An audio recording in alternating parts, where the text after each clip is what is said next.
forged from the love of liberty in the fires of hope and prayer. With boundless faith in our destiny, we solemnly declare. Side by side we stand, islands of the blue Caribbean Sea, this our native land. We pledge our lives to thee.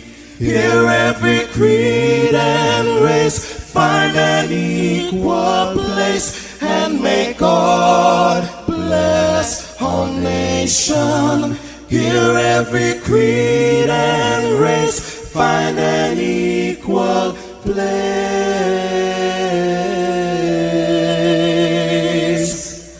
and may God bless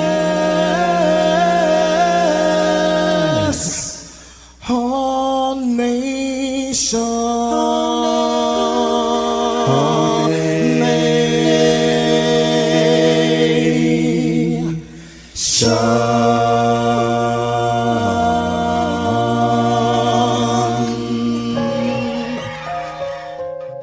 Heavenly Father, we come before you at the start of this new day, giving thanks for life, for health, and the opportunity to serve through this station. We ask for your divine presence to guide us in all we do. Bless this broadcast, that it may be a source of inspiration, joy, and unity to all who tune in. Whether near or far, may our words uplift, our music heal, and our message bring light to those who need it most. We pray for our listeners, wherever they may be.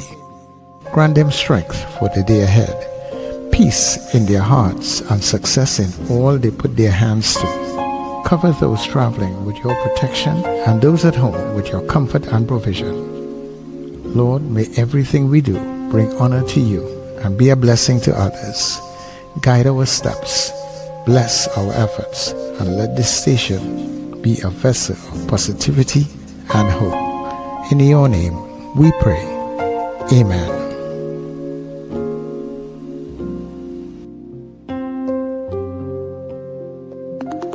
Your voice, your soundtrack, your station. New Era TT Radio. Net Radio.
Messing up the mind.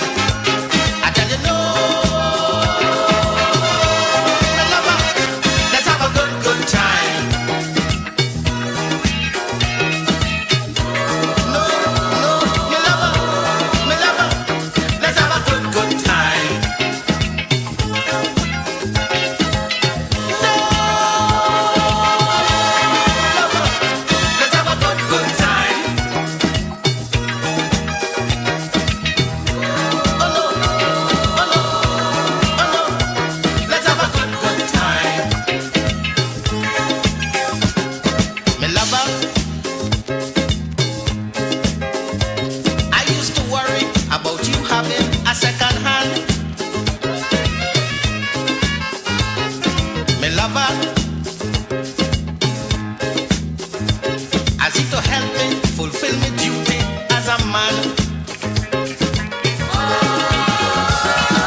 Well, everybody,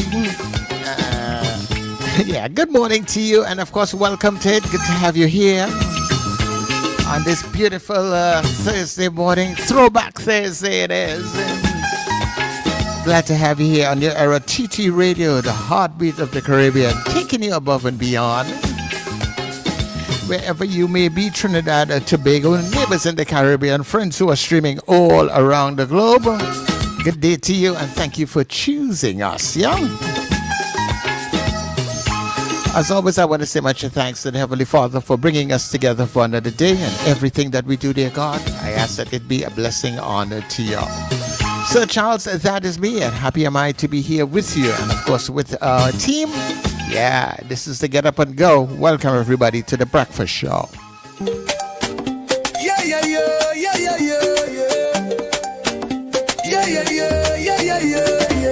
Wake up, it's a brand new dawn. The breakfast show got the vibes turned on. From Maracas Bay to the Savannah line, let's start the day in Caribbean prime. Good vibes rolling through the air. The breakfast show, energy everywhere. We talk, we laugh, we make you think.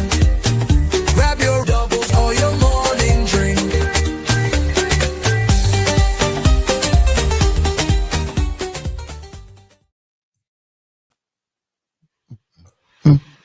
Good morning, and welcome to the breakfast show on this Wednesday morning, midweek. And of course, it's a wonderful morning so far. Hopefully it stays that way for the rest of the day. So welcome to our listeners and viewers wherever you are across the planet, in the Caribbean, or wherever you are across planet Earth. Welcome to the breakfast show this morning, and a special good morning to my co-hosts, Wendell and Sir Charles. Good morning, guys.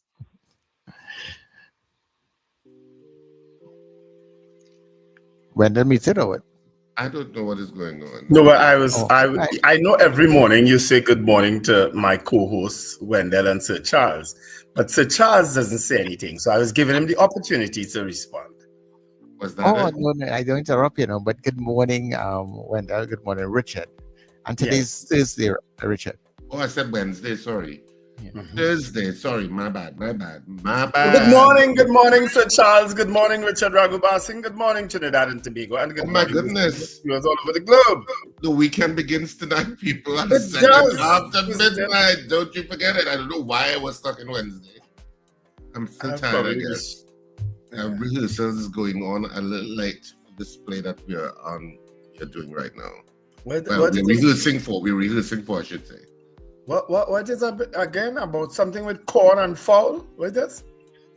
You don't leave fowl to watch corn. You don't leave fowl to watch corn. Well, I'll tell you. You don't leave fowl to watch corn. For the elderly people in the chat or listening, could you tell us what does that mean? Because you can't figure it out. You don't leave corn to watch fowl. You don't leave fowl to watch corn. Oh, you don't leave fowl to watch corn. Of course, that play has only one night only, at least in August, and then we break for 2 weeks and then we restart. But it's only one night only at Queen's Hall on Sunday, August 10th. That's the premiere of the play. You should not miss it. August 10th. All I'm going to say, August 10th. Sunday, August 10th at Queen's Hall. Queen's Hall should be selling tickets, I think, from tomorrow. Mm-hmm. Sunday, August 10th, one show, 6:30 p.m. You don't leave fowl to watch corn. That was the one I know, Rena Jennings. You don't leave cat to watch butter. You do that one I know, but I never hear about you don't leave fowl. And you don't leave rat to watch cheese. There's so many of these things. Richard Ragubasik is coming up with a new one. No, it's not. I heard that one too. It's not one in the bush, Steph. It's a bird in the hand is good, is better than two in the bush.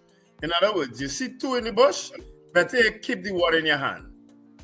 So it's not one in the bush. It's a bird in the hand is better than two in the bush. That statement I also know too. And I can well imagine why you put that there. I ain't going down that road. You know what? maybe we should just get into a good news segment. Yes, let's get this into it. Because it is good news time. You know, we always start with some good news. And if you're new and didn't know, we always start with some good news on this show. Yes, cat eats butter. With what? Cat do eat butter. Not so. Cats do eat butter. Not so. We know for sure fowl does eat corn. We know fowl does eat corn.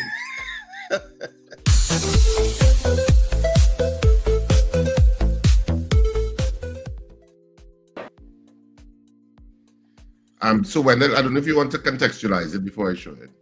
Well, today is actually 45 years since the Trinidad and Tobago's first Olympic gold medal. It was won, of course, that race was won by Hasely Crawford. And if you listen to the commentary in this race, I always point out to the commentary in this race, they call Hasely Crawford name once at the end when he went in the race, That's the only time they call his name, They will call him Quarry, Bozoff, all kind of names. They called Hasely Crawford name once when he won, when he was just crossing the finish line ahead of everybody. Because nobody saw him in, of course, lane 1, that epic calypso by Maestro called Gold, which Sir Charles will play at 7 o'clock. Gold, lane 1, champion, gold medal. There's Hasely Crawford of Trinidad, and that's his habit to turn his back to the finish line. In lane 3, the defender from 72, Valerie Borzov. Quarry in 4, Glantz in lane 5. Borzov with the ability to accelerate, with the ability to shift gears after moving about 50 meters down the track. Let's listen to the starter's instructions. Set. Glantz away very quickly. Borzov trying to move up. Quarry's going with him on the inside. It's Hasely Crawford. Crawford's going to be there. He's got the gold. Quarry's got the silver and Borzov got the bronze. Hasely Crawford of Trinidad, who fell and was injured in 1972 during a victory lap of the track. He has won the gold medal with a time of 10.05 seconds. When the gun went off, Harvey Glantz, he reacted first, then Borzov. I said to myself, oh, Jesus Christ, not again, because, he had beat me in 72. And in 3 strides, I had passed him. Quarry, 3 lanes away, was also worrying about Borzov. At around 60, I saw Borzov in front. Right away, I said, oh no, he's not going to win again. That just came across just automatically. I took off, I caught him, and in going by him, I figured I've got it won. Then I saw Hasely. Hasely won that 100 because he came there to run. He didn't care about anyone else. He got up, he took off, and he held it over the last 20 meters. Crawford first in 10.06 seconds. Quarry second in 10.08. Borzov third in 10.14. For the first time in 48 years, there were no Americans on an Olympic 100 meters rostrum. Crawford went home to celebrations which lasted for weeks. They gave him the nation's highest civic decoration. They put his face on postage stamps. They even named a jet plane after him.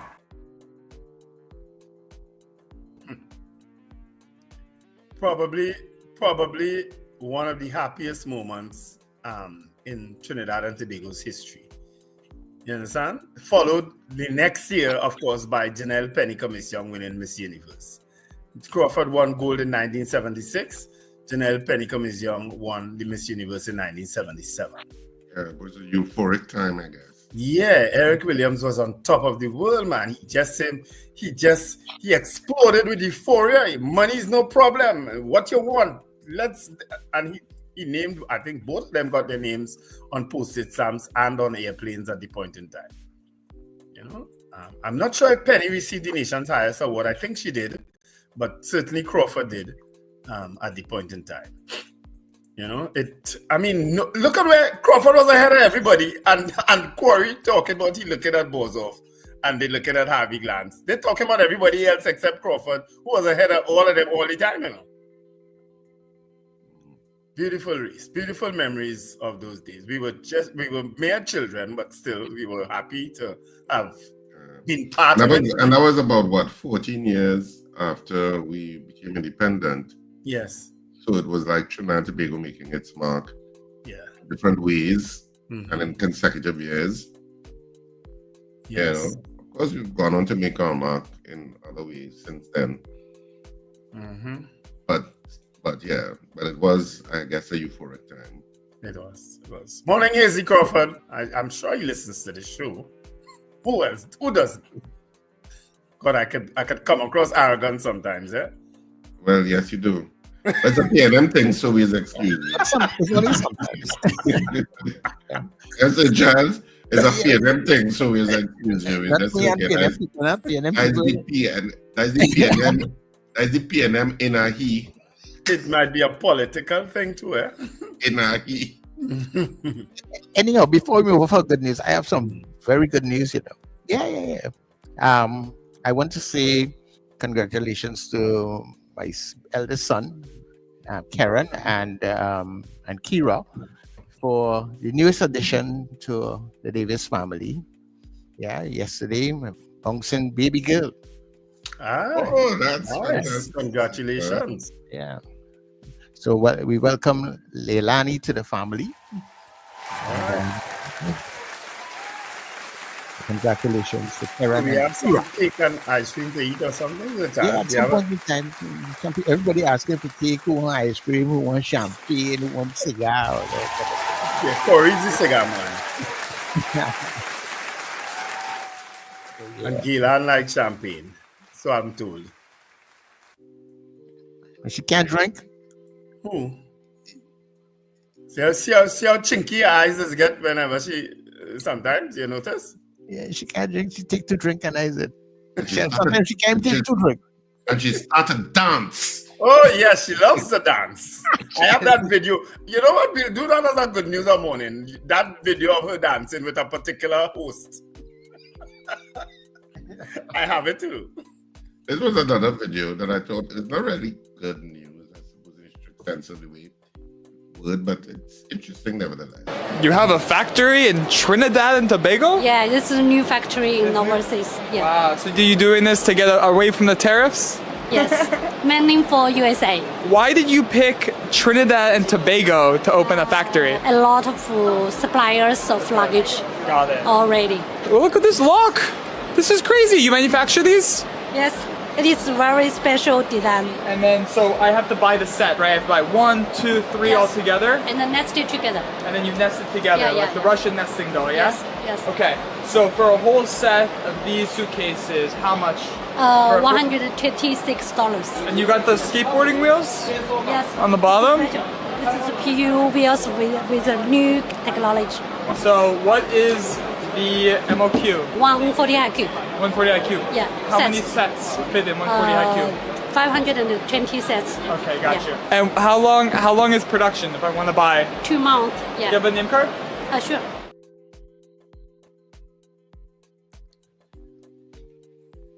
It's 156 US. Yeah, for the set, yeah. Oh.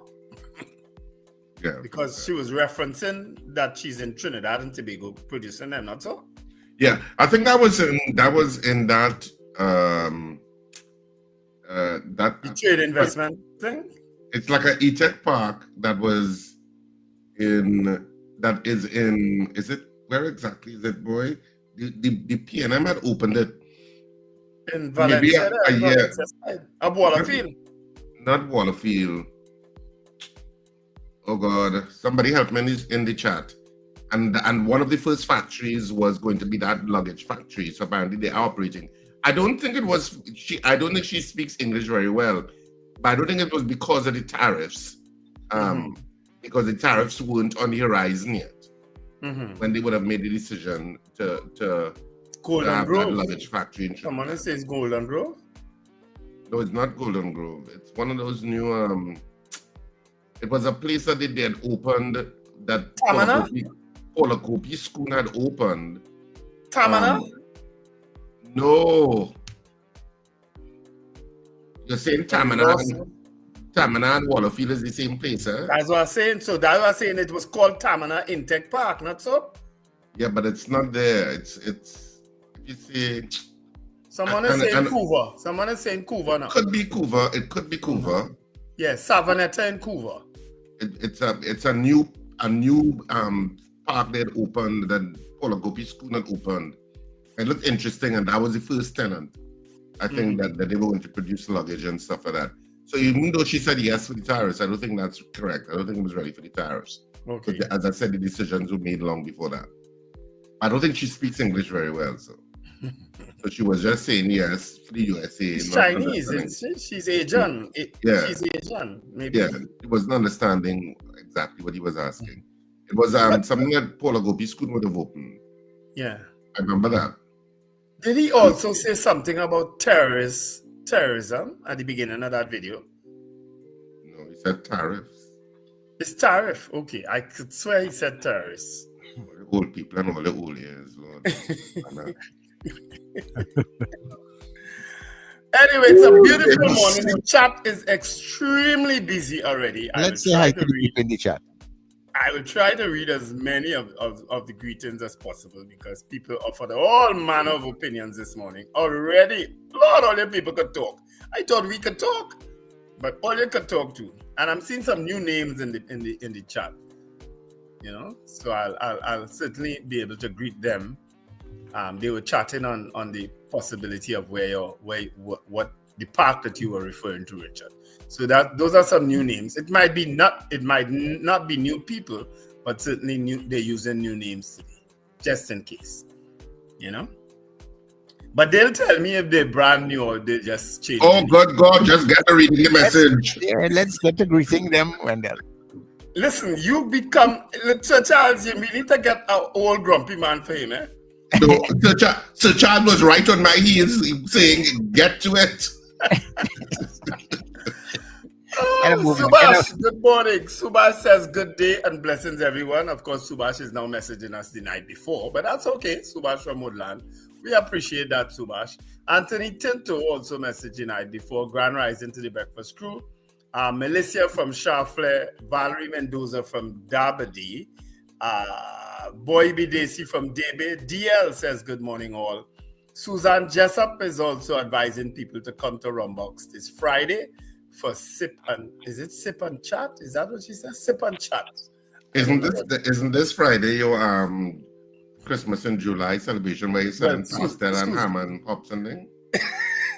Suzanne is in charge of the promotion at Rumbox. Suzanne is in charge of that promotion. Suzanne is in charge of that promotion. But Isn't that what you're doing this Friday? I'd find somebody who could do ham and hops for me, but I don't mind. You know me. My family loves that, things like that. Trust me. But Friday, you're all welcome to come to my Rumbox, as Sherwin and Lincoln and Adande does on a regular basis now. Adande's a real Rumbox man. Brennan Smith from Goodwood in Tobago. He said he and his loving wife, Uldit, are celebrating 31 years of marriage. Talk about stress. I married without gray hair. Now my head is all gray. Yeah, she said that. Brennan, you're brave to put that in the universe. You're brave. But Brennan, your wife's name is like an older English name, Uldith. Yes. Where's that name from? I'm curious. You could answer us later on the chat. You could ask your wife. If you never ask your wife what her name means or where is it from, the origin of her name. Brennan, don't do that. Now you want to do 32 years? Don't do that. Just leave the woman alone, please. And shower her with flowers and wherever. I'm always interested in how people come up with the names that they're called, what the parents were thinking. Yeah. Uldith. All right. Sappy Sunday people is here again. That's Suzanne doing all her promotions on the chat. Nice topic today, gentlemen. Of course, our guest today will be Dr. Anthony Pottinger, who is a gyno and oncologist. He'll be our guest in the second hour. Robert Taylor from Fernandina Beach. Wendy Ann James from Aranguez. Marcia Rock from Orlando, Florida. Slick Money Grip. Marlon Motley from North Valsayn. Morning, Marlon. Sherwin and Juliet Kerr from Arima and Rumbox. Brent Hackshaw, good morning, gentlemen. Diane Payne, good morning. Carol Guevara from Chaguanas. Carol, I haven't watched Jeopardy in a little while. My apologies. Because it ties up with the news now. Because it's synced with the news, I watch the news. Susan Jessup, today's show is going to be epic. Odell Guy from Sangre Grande. Erica Charles, thank God for life in Mova. Andre Reynolds in Beach. He said it's rain. But is it always raining in Beach, Andre? Wow. Melchizedek says good morning. Cathy Ann Charles from Cascade. Josie Richardson from Dow Village, South Oroput. I think that might be the first time Josie put where he or she is from. I can't recognize the picture if it's a man or woman. Ava Smith says good morning all. Gavin Frank from Powder Magazine. Wayne Ramsey from Fort Lauderdale. Rena Buru Jennings from Pity Valley. Diana Hamill. Good morning, loving the music. Carol Guevara says happy anniversary to Brennan and Aldit. Victor Thongs, good morning, gentlemen.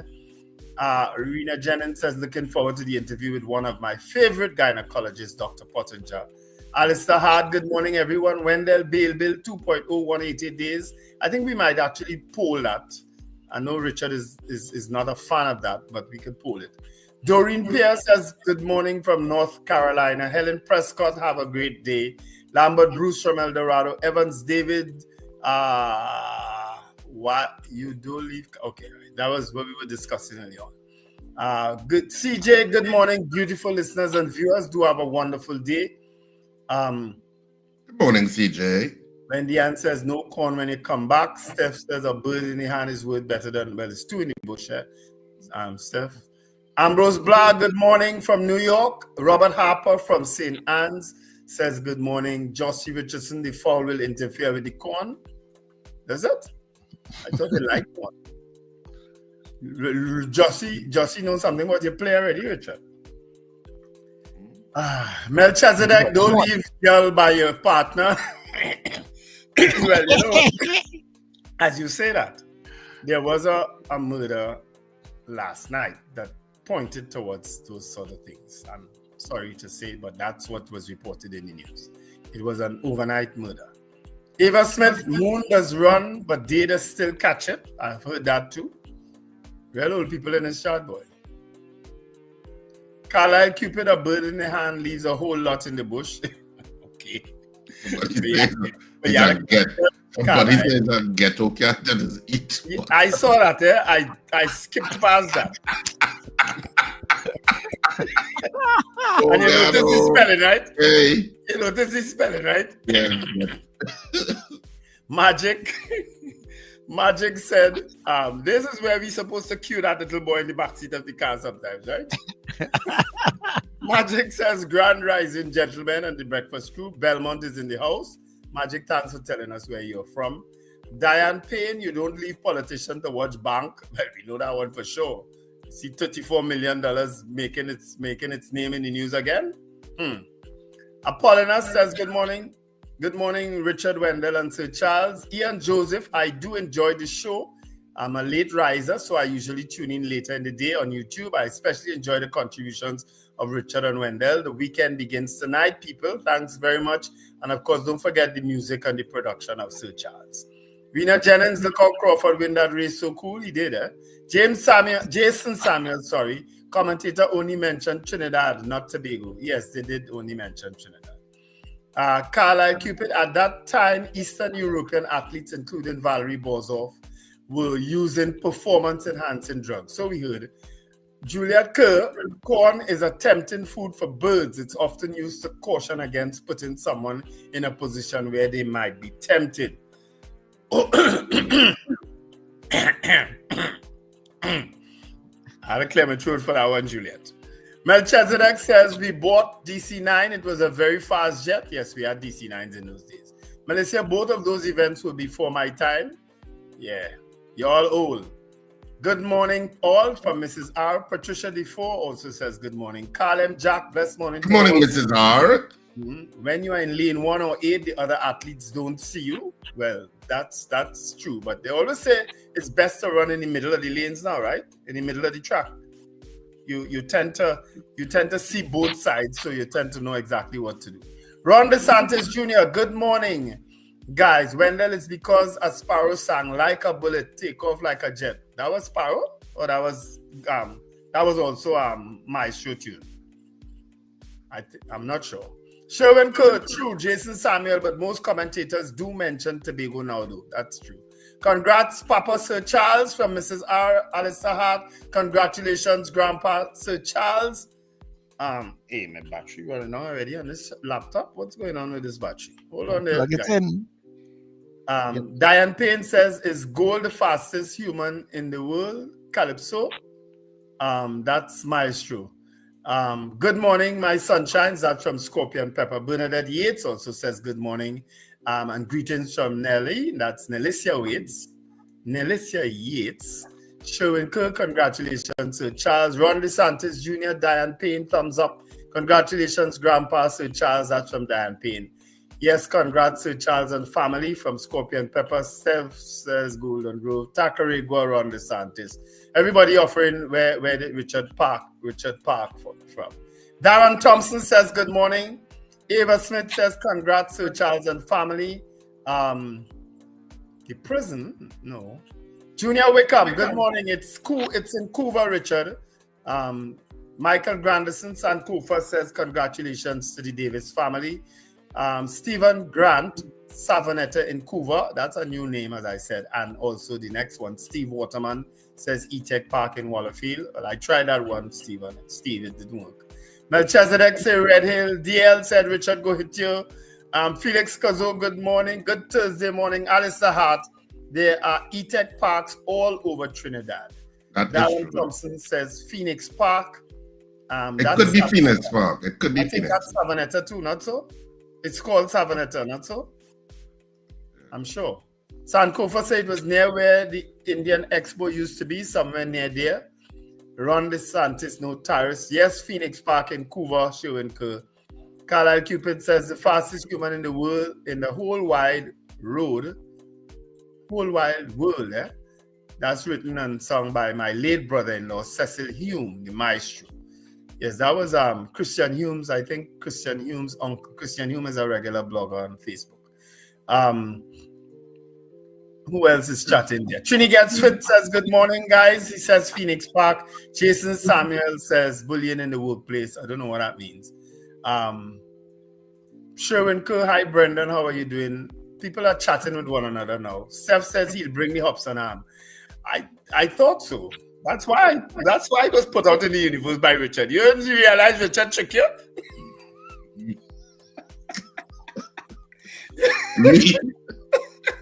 I knew very well what Richard meant when he said, didn't you say you were getting hops and ham? I know it's you he was baiting. Who else is chatting new there? James Kamau, Grand Rising. Chris Tusa, Cat Consulting Services. Michael Robinson from Yokohama, Japan. He says, all you just keep it real every morning. For me, it's night. Thank you very much, Michael Robinson. And it's not old it, it's old it. Okay. Sherwin Kerr says, happy anniversary to Brennan and old it. Shoma Paul, good morning. Chevon Shogun, Crash. Jason Biscuit, listening from St. Lucia. Thanks for joining us, Jason Biscuit. I hope I'm pronouncing your name correct. I don't know if it's Bisset or Biscuit.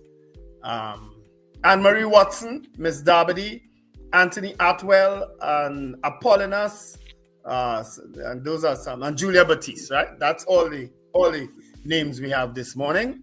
I forgot to say it was my birthday yesterday. That's from Apollonius. So belated birthday greetings, Apollonius. And we would have sung happy birthday for you yesterday. So we'll remember it next year, right?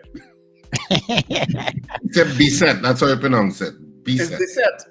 Bisset. Okay. Thanks, Jason. Thanks. Let me say good morning.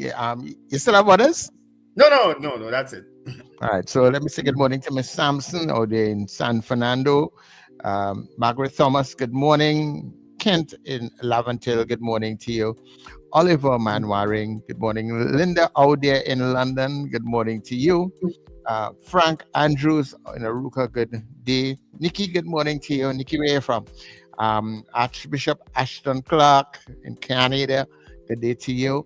Mr. Beeps, Mr. Beeps out there in PT Valley, Mr. Billy out there in Powder Magazine, Anselm, that's a new one. Good morning to you. Afia Lashley, also good morning to you. And just let people know that and let's say good morning to Corey Pascal and condolences to him and his family. Yeah. And the funeral for Ulrich Buggy Haynes will be tomorrow. Tomorrow, Friday, the 25th, at the St. Mary's Anglican Church that is in Taggart. And that is from 11 a.m. And his body will be in the small savannah opposite. That is Bucky Savannah. And he will be lying in state there from around 9:45 a.m. So I'm trying to figure out where the St. Mary's Church in Taggart is. Where is that? Right by the hard ground there, that Anglican church. You see maybe there's a church where the fire truck running into the wall. Okay. I know where it is now. Okay, right. I know. Right on the junction there. Right, I know it. Right on by the PBR and right in that area. Yes. Yeah, on Orange Grove Road. Yeah. Yes. And he will be buried in the church cemetery also. Mm-hmm. So when you have to go nowhere else. Once you reach there, you get the viewing in the savannah, you get the service in the church, and the burial one time in the cemetery there. Yeah. Rest in peace, man. I got a message from Dr. Pottinger. I'll respond to him at 7 o'clock. He said he's a dinosaur at this kind of technology. So he wants a tutorial on how to join. So the email is self-explanatory. Yeah. Dr. Pottinger, I'll call you at 7. I'll call you at 7. I'll call him and walk him through it. All right. So Beauty Culture also joined us as good morning. And Chris says saying welcome to the Grandpa Club, Sir Charles. Chris said I'm already there. So yes. Yeah, actually, it's not the first time I'm there. This is the third time. I'm there. And I'm loving it. All right, so news up next, and of course, Richard Raghubar Singh will grace us. Oh, okay, right. You have it. I'm sure you have all the news. Do you know what is interesting about that? It is Phoenix Park, by the way, and I was looking it up, and there was also an article out of China actually about it, because it's part of the Belt and Road Initiative of China. And of course it was opened last year in 2024, January 2024. And it marks the 50th anniversary of the establishment of diplomatic relationships between China and Trinidad and Tobago at the time. Mm-hmm. And it has become a strategic milestone because it's part of that Belt and Road Initiative that China has. And it stands out as the Caribbean's first comprehensive and intelligent industrial park with 5G network coverage. I didn't even know that. But we should go down and check it out, Richard. So that Phoenix Park, but I think that's where that luggage maker is. So that's some interesting news. I mean, interesting, you know. All right, so let's get to the news for today. I'll start with the news. There, you don't have to scurry on all your phones and try to get the news. I have it.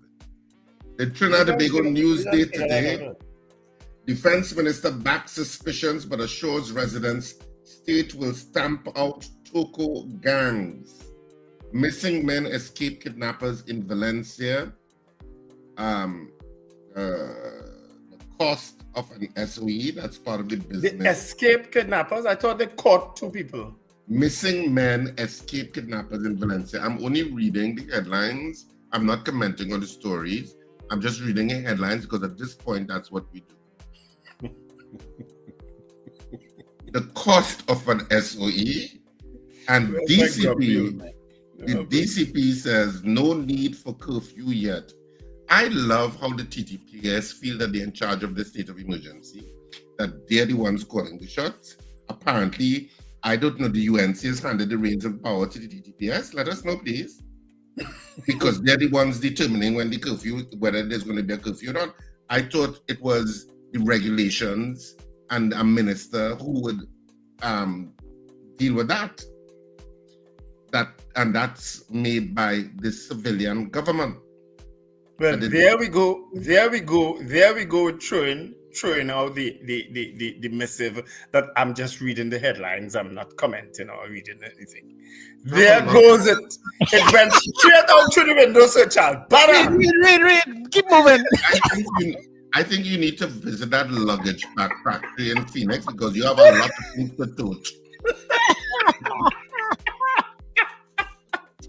Chelsea's Cole will reconnect with Trini Roots and Faizabad. And TNT hockey players devastated as teams forced out Pan Am Cup. Hard work down the drain. All of that's on the back page of the Newsday. The Daily Express, daring escape from armed captors.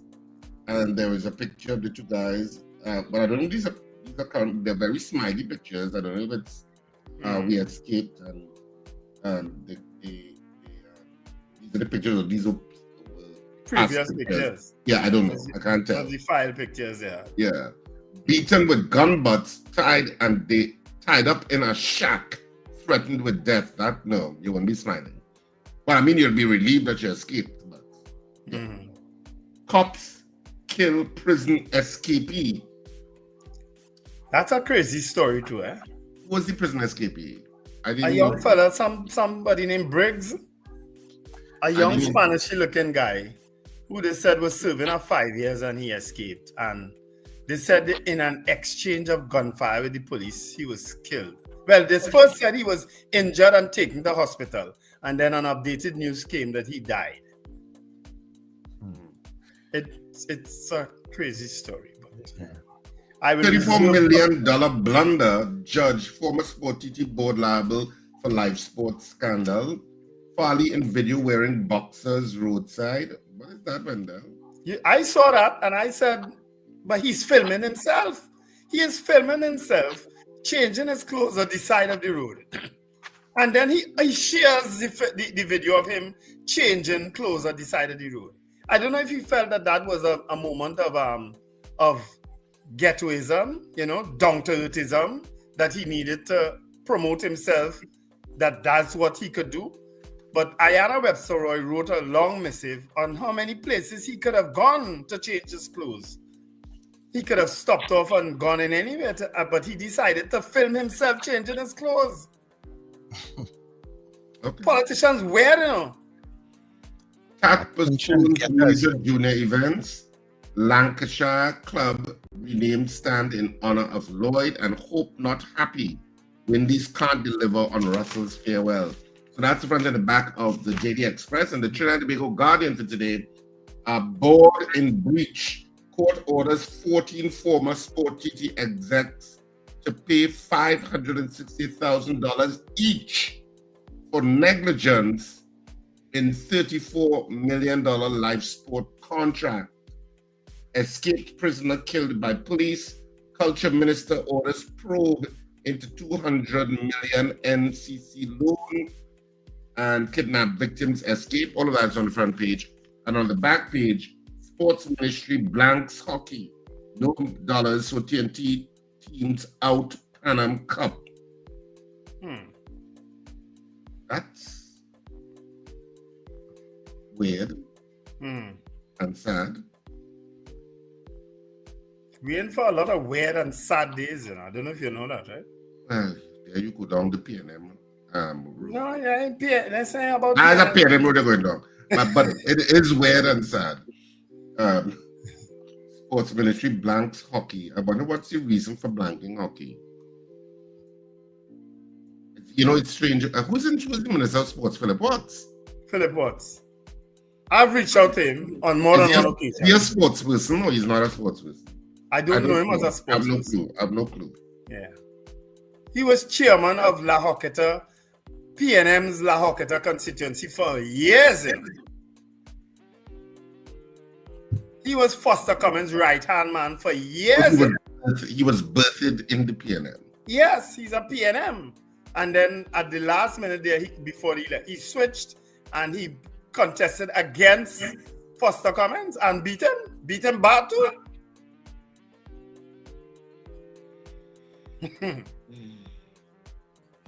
Politics.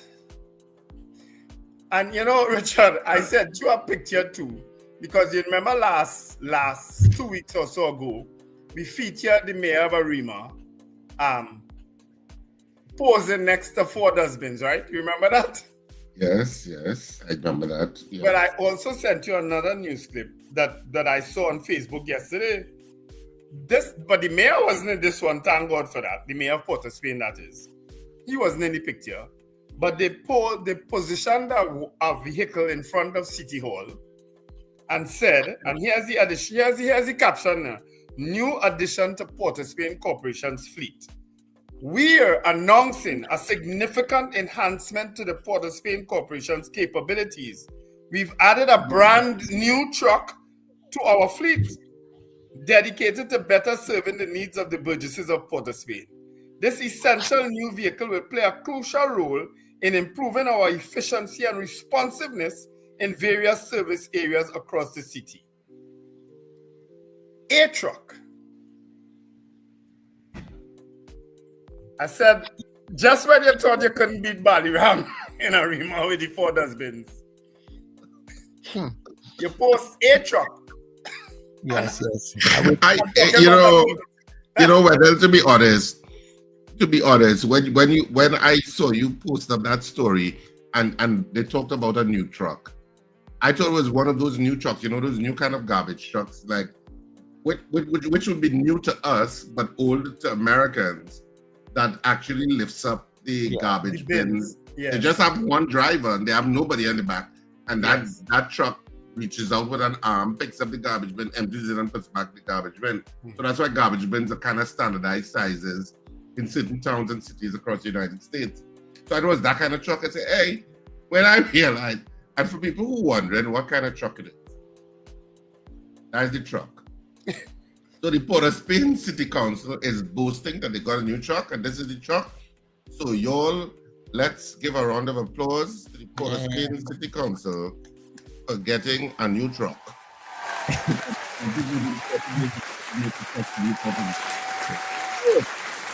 Excellent. City in Trinidad and Tobago has gotten a new truck, and we celebrate them because apparently they don't get new trucks often. Woo-hoo! Port of Spain City Council.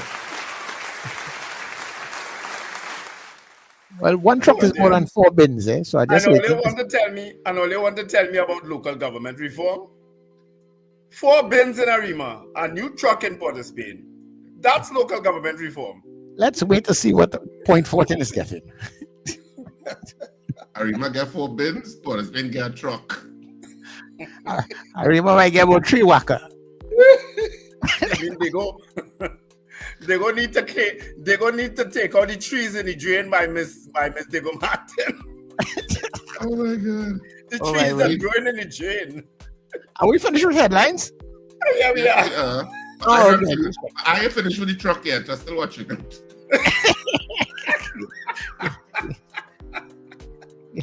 It's shiny, no? You're mopping trucking. Oh God! Oh, truck man. Sweet, yes. If you don't laugh, you'll cry in one morning. Here, if you don't laugh, you'll cry. I tell it. Oh my God. All right, so I guess we can take some calls now. Yeah, man. We have 5 minutes of calls, 5 minutes of a poll. Yeah. What's the poll for today, right there? 281-1315 or 868, all depends on where you are. And we are taking your calls now. Good morning to you, caller. Good morning, gentlemen. It's amazing how we glorify the bare minimum, right? And when you watch the truck, when you watch the brand of the truck, who buys Hyundai trucks? Hyundai cars barely able to, you can't get past a Hyundai car, you buy a Hyundai truck, so you know in 6 months, you can't get past it. You telling me about that? I was in this corporation, where they catch hell to get parts, on every little. Exactly. If you buy a truck was done like the corporation, you have to buy Toyota, Nissan, or Isuzu. A truck was done for no battery at time, No battery, you know. I say I sit down in that meeting. I say I will donate the money to buy the battery. Yes, when you see certain brand of vehicles, you know that shooting is temporary. It's not going to last long, right? Safe and aside from that, how the hell you buy a truck? You have more cab than tray. You see the depth of that tray? By the time you put 2 shovel on it, it's full up. It's not functional at all. I used to sit in so many of those meetings and leave upset. I purchase that.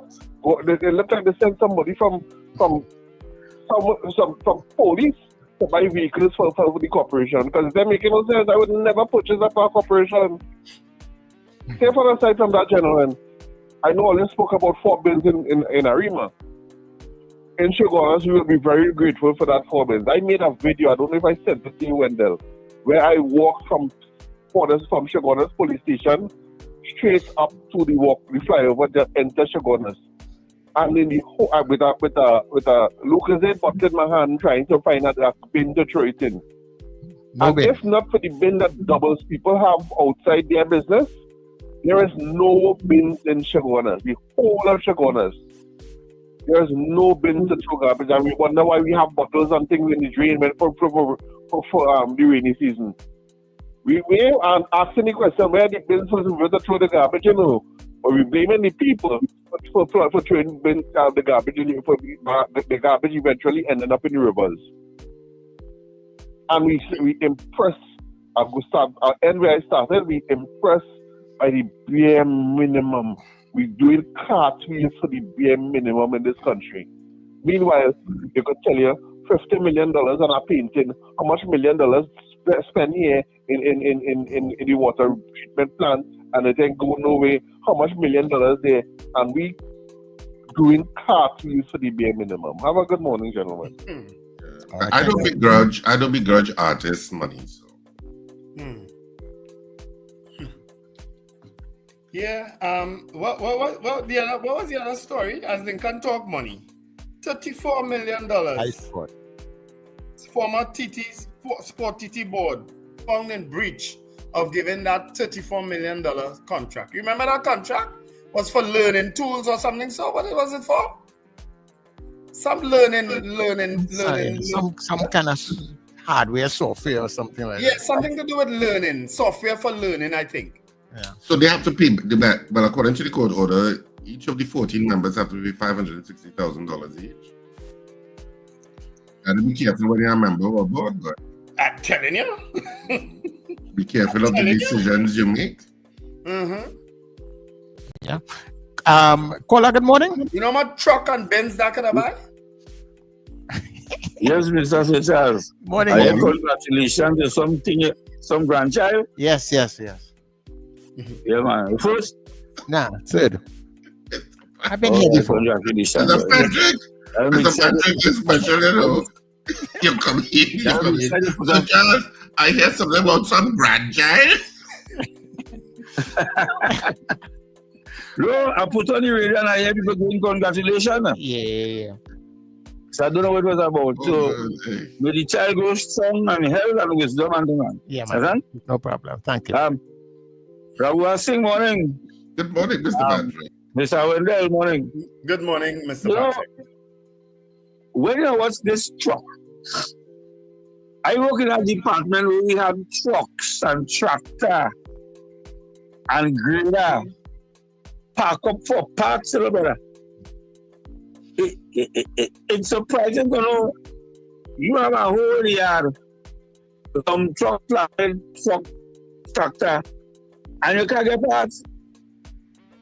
And this happens across all the governments, PNM, UNC, PPP. So I don't know what will be going on with these vehicles where they can't get parts. Same thing with buses. That truck they buy there. I don't know what that truck going on doing because that truck not equipped to do no such heavy work.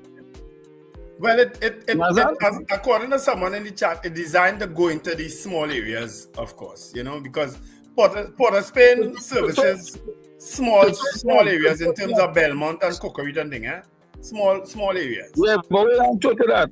You can't put more on that. You can't put rubble on that. The truck is a light truck. They got a light truck, they call that. They're not a heavy truck. True, that's true. It's not a heavy truck. Yeah. They're a light truck. Nice? No, we don't like sports money, boy.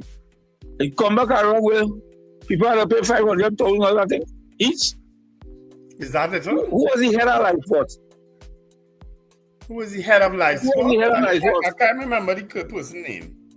But life sport costs lives, in this place, Life sport take lives, Because everybody know that. But the man who didn't talk about was Mr. Ford, who didn't give the contract. So something, and he said the government that the minister don't bring forward certain things. So he take the money and he gone. Was it Ford? And when they asked the minister, huh? I don't think it was Ford, was it? I think it was some Ford. He had a school. Daniel. Educational school. Daniel. Yeah, it's a Daniel. Yeah, Daniel. Right. Adolphus Daniel. Right, but they said the minister said he wasn't responsible. And all they had a program on the radio where we asked the minister if he's responsible. He said, no, he's not responsible, but he's the minister. Yeah. And Mr. Patrick, we're going to have a pause here because we have to go to our morning poll. Sorry to interrupt you. Yeah. But somebody has to watch the time. Yes. You know, sometimes you can't get both boys. And of course, the morning poll, whether it's very correct, I do not support things like that. And I saw some commentary and some people commenting on it in when I saw it on Facebook, and people saying, yeah, you could do it if you have your body cams on 100% all the time, so that we could see if we're planting guns or not. Mm-hmm. Because there are many times that, well, I shouldn't say many times. The TTPS has a reputation sometimes for not being very prudent in terms of who they're charging for gun crimes. You're being kind, Richard. The TTPS have a reputation for setting up people. Say that. So I'm never in support of no bail for 180 days for gun crimes, especially if it's your first offense. If you tell me for the third offense or fourth offense, maybe I think about it. But for first-time offenders, you're going in for basically 6 months. So you're presumed guilty. Yeah. You have now rebutted the entire thing. So they charge you with a gun crime and you're in for 6 months, even though you may be innocent. But strange enough. No, that's not tenable. No. When the PNM proposed this bill, the UNC said no. And I disagreed with it. I disagreed with it then too. I remember, you've been consistent. You've been consistent. But it was no then, but they're now proposing the almost exact same thing. You understand?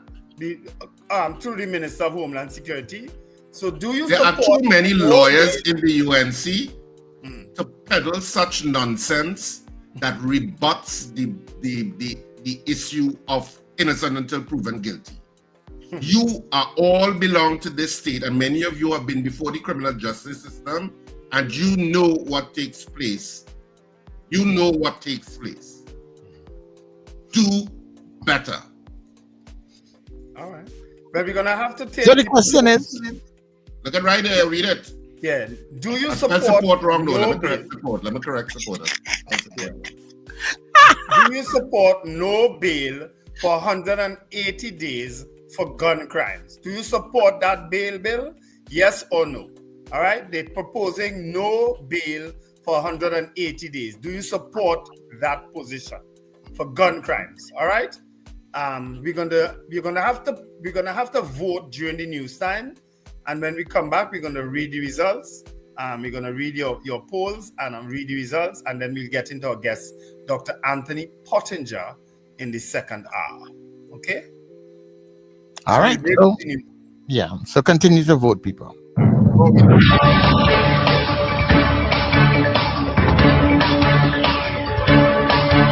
The news you need, the clarity you deserve. Local, regional, global. This is Net Radio News Now. This is News Now on New Era TT Radio.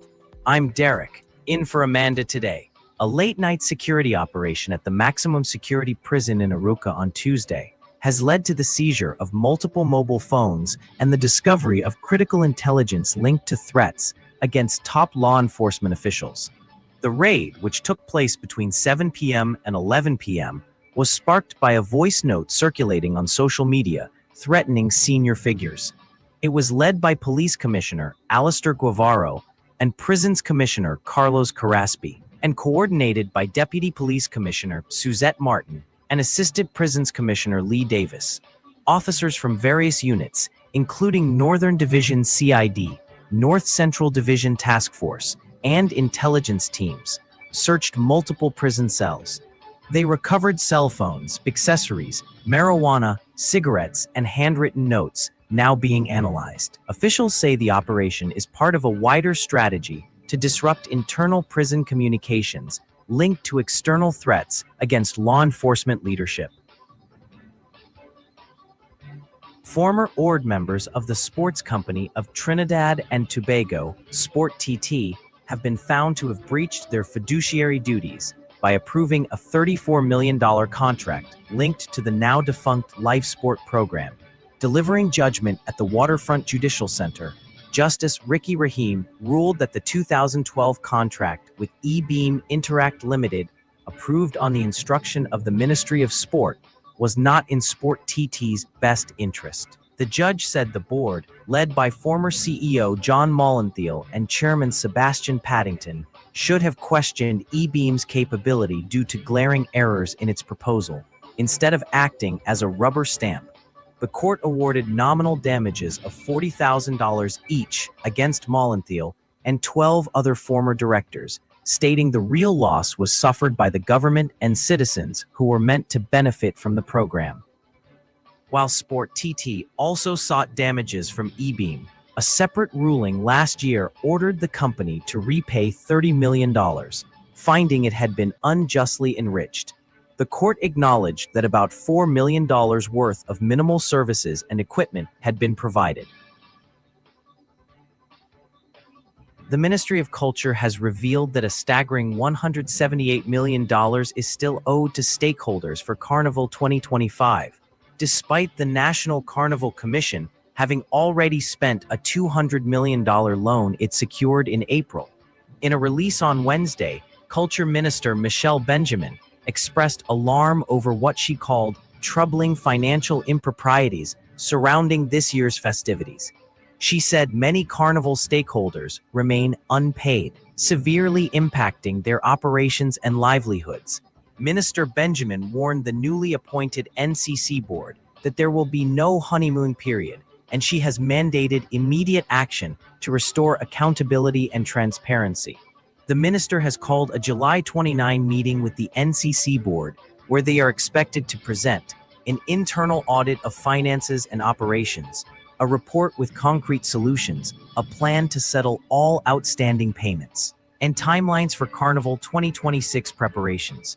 Benjamin emphasized that mismanagement will not be tolerated, declaring, "We owe it to our stakeholders and our culture to do better." Residents of Rampanalgas say they are fearful and shaken after the dramatic police rescue of kidnap victim, Janki Sati Kareem, from an abandoned house in the area on Monday night. The house, once considered a quiet and safe retreat, had long been neglected. But over the weekend, neighbors began noticing strange activity, men entering and leaving the premises at odd hours. One elderly resident, who has been visiting the area for over 60 years, said she now fears for her life. She described hearing someone try to break down her door on Sunday night, threatening to return and kill her. In fear, she barricaded herself in her room with pillows and sheets, creating what she called a bunker. Residents say they were stunned to learn that one of the suspects killed in Monday's police operation was a familiar face in the area. Now, many are reconsidering their safety in Rampanalgas, with one woman saying she's ready to sell her property and leave for good. Police are continuing their investigation. Massey Stores has confirmed a robbery at its Marival branch early Wednesday morning, just before the store opened to the public. No customers were present, and none of the employees were harmed during the incident. In an official release, Massey said a small sum of cash was taken and emphasized that all stores follow strict security protocols, including operating with minimal cash on hand to protect staff and customers. The company is working closely with the Trinidad and Tobago Police Service as investigations continue and has urged the public to disregard circulating misinformation. Support is being provided to staff affected by the incident. Massey clarified that the robbery occurred at its Saddle Road location opposite Shops of Marival, not the Mocha branch. Further details have not been released as investigations are ongoing. In a groundbreaking decision on Wednesday, the United Nations top court ruled that countries failing to act on climate change could be violating international law and may owe reparations to nations suffering the consequences. The International Court of Justice declared that a clean and sustainable environment is now a recognized human right. The advisory opinion, though not legally binding, could reshape global climate accountability, opening the door for legal action against major polluters. The case was brought by Vanuatu and supported by over 130 countries, many of them small island states facing rising sea levels and worsening natural disasters. ICJ President Judge Yuji Iwasawa called the climate crisis an existential problem of planetary proportions. The court's opinion aligns with a growing body of international legal decisions that view environmental protection as a state responsibility. Activists and environmental groups hailed the ruling as a victory for climate justice. Though major emitters like the US and Russia oppose the effort, legal experts say the decision will influence future climate negotiations and set the stage for stronger global action. And that's news at this time. That was news now. Stay informed with New Era TT Radio, Net Radio.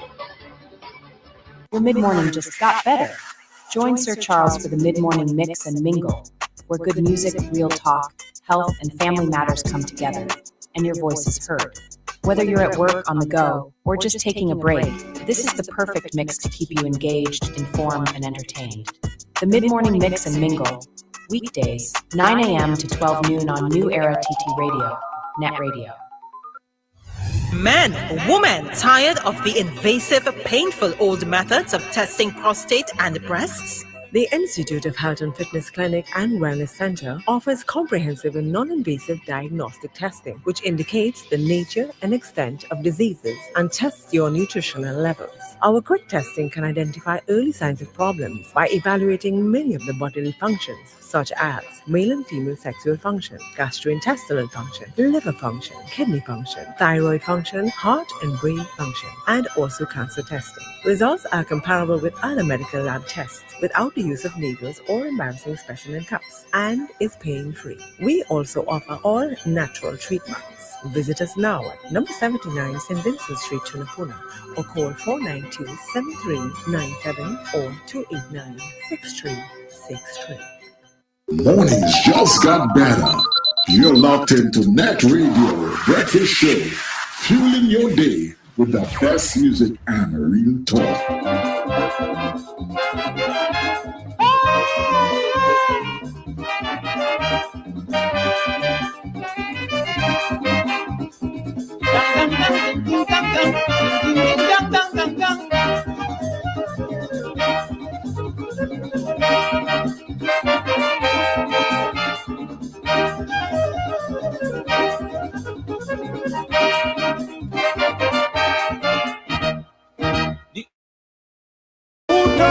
From Trinidad could run the 100 meters and capture great honors. The expert never had him to win. The bar talking from the beginning. They all remained with their mouth open. They couldn't believe what really happened. Coffee, we coffee. Then they say they never see that yet. Start to finish, moving like a jet. Lane one, champion, Montreal. Gold medal, gold, gold. The fastest human in the whole wide world. Gold, man breathe. Gold. The fastest human in the whole wide world.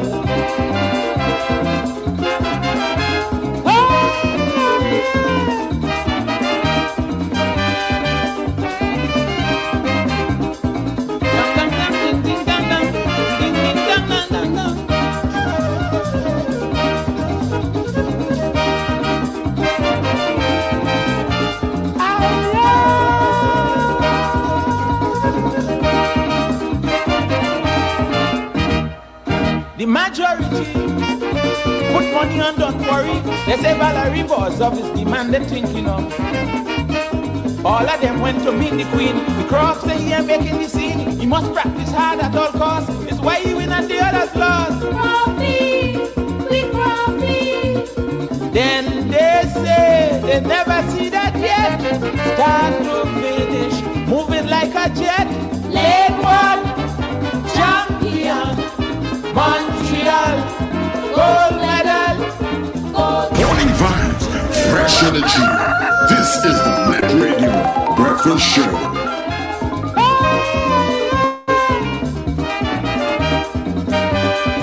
Welcome back to the Breakfast Show. Lane 1 champion. Yeah, as we celebrate 45 years, I think they say. Okay, no problem. Hey people, just to let you know that coming up inside of the Drive Time Exchange later on with Tony Fraser. Life is a stage and we are the actors. Of course, that's the stirring lyrics of Calypsonian Valentino. He was one of the Calypso voices of the 1970 Black Power Revolution. And today on the Drive Time Exchange, he talks about his life, he talks about Calypso, he talks about the society and his reflection on how we have progressed or not progressed since 1970.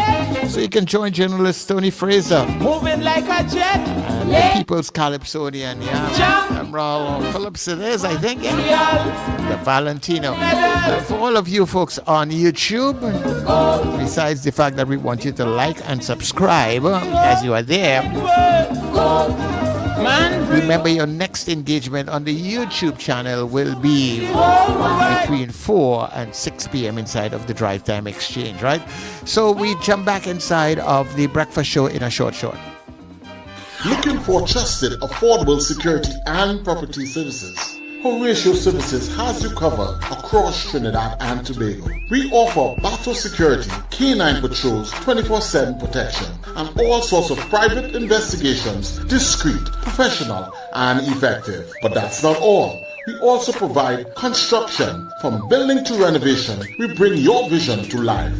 Landscaping, keep your outdoors looking sharp and inviting. Maintenance, repairs, upkeep, and everything in between. At Horatio Services, you get professionalism, reliability, and personal care. Whether it's safety or property support you need, visit us at Marino Street, Arima, or call 388-7070. Today, Horatio Services, protection, precision, peace of mind.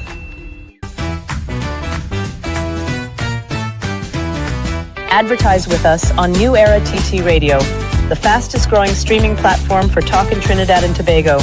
Audio and video ads welcome. Elevate your brand with us. Connect with us at newerattradio@yahoo.com or call us at 299-5156. Now what are you waiting for?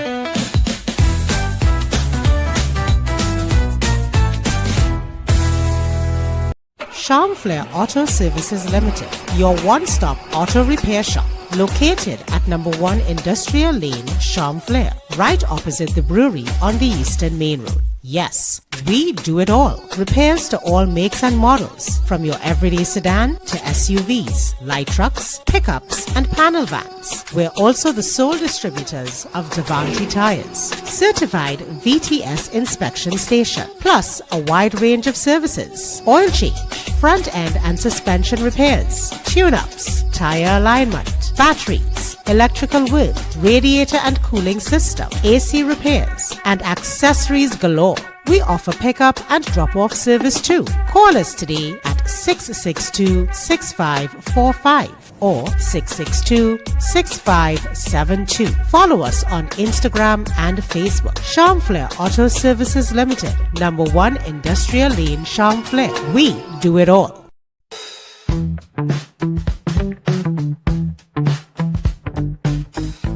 S&H Rumbox, 137 Western Main Road, St. James, for all your retail and wholesale needs for alcohol and non-alcoholic beverages. Call us at 686-0599 or visit us at 137 Western Main Road, St. James. S&H Rumbox, drinking out of the box.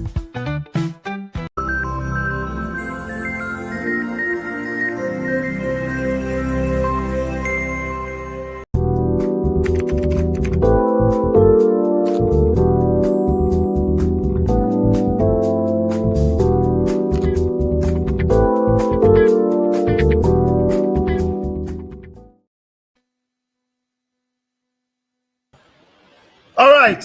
Back on the Breakfast Show, and we're going to take some of your poll results now, not so? Yes, we should do that because we have our guests already in the green room waiting. He's been entertained in the green room, so we'll have him in very shortly. We have 3 minutes. That's the poll there. And of course, you can continue to vote on the poll. Well, most of you would have. I left the poll up during the news and everything, so you should have votes in the stream. Yes, I do. Okay. You ready? Yep. Susan Jessup, yes. Donna Ramlochan, yes. Jason Samuel, yes.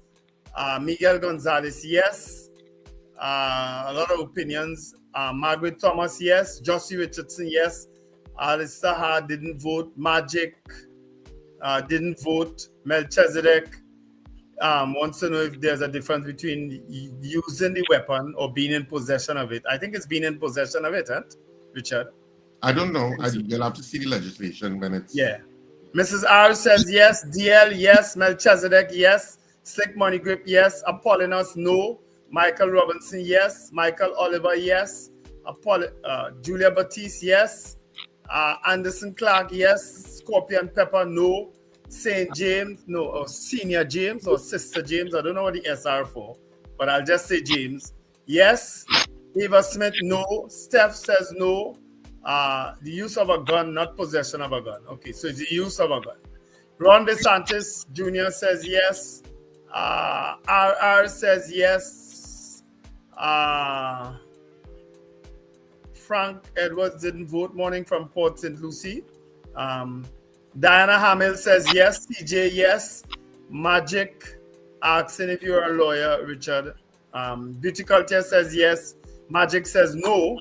Cheryl M says yes. Finbar Collins, yes. Marlon Motley, no. Who else? Kurt Narcissus, yes.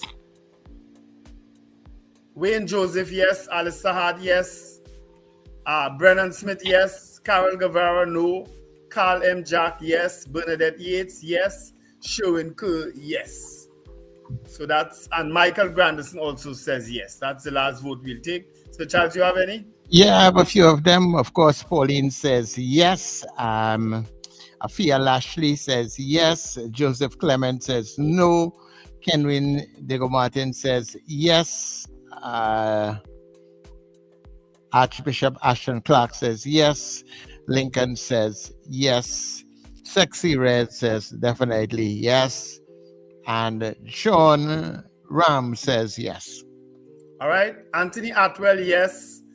Magic is the RR that they referred to was on the chat, not you, Richard. Carol Guevara said I did not say no, but I'm almost. Carol Guevara said no bail period. Okay, all right. So I guess she meant yes. Yeah, when I say yes. She said, yeah. I just saw the no, and she Yeah. said no bail period. So, all right. Wendell, I meant it would be reasonable to no bail as it was the use of a firearm. The legislation seems to capture even the possession of a firearm. Okay, so there we go. Frank Edwards also says yes. All right. Thanks for the explanation, folks, and for the corrections. That's all right. I'm only human. I'm going through this as fast as possible so that we could get our guest in. All right. So we ending there? Yeah, we end there. All right, so our poll this morning was, do you support no bail for 180 days for gun crimes? Whatever it is, it seems to be a little confusion about its use of a firearm or possession of a firearm. I know a lot of the times with gun legislation, it's possession and use. But we'll see if it goes further, we'll find out, I guess. But it's 48 people voting on the poll this morning. 40 of you said yes, 8 of you said no.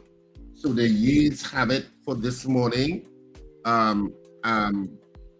a big majority, 40 of you said yes, you support 6 months no bail for gun crimes. 8 said no.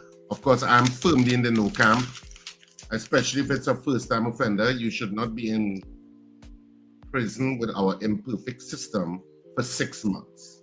No way to see. I am guarded. I am down the middle in these things. yes. You know what I mean? Because I understand why people will be voting yes because of the crime situation, but I understand how easy it is for someone to get set up and spend 180 days in jail languishing. I understand that full well, right? Sankofa Magic said you can change your name because Sankofa's name is coming up as Michael Grandison. But he said to use Sankofa and not Michael Grandison. But you can change your name, But we know who you are. But I can respect that. I can respect that too. I'll try to remember always saying Sankofa and not Michael Grandison. All right. So we have our guests in coming up. Dr. Anthony Pottinger. Richard will do the introduction.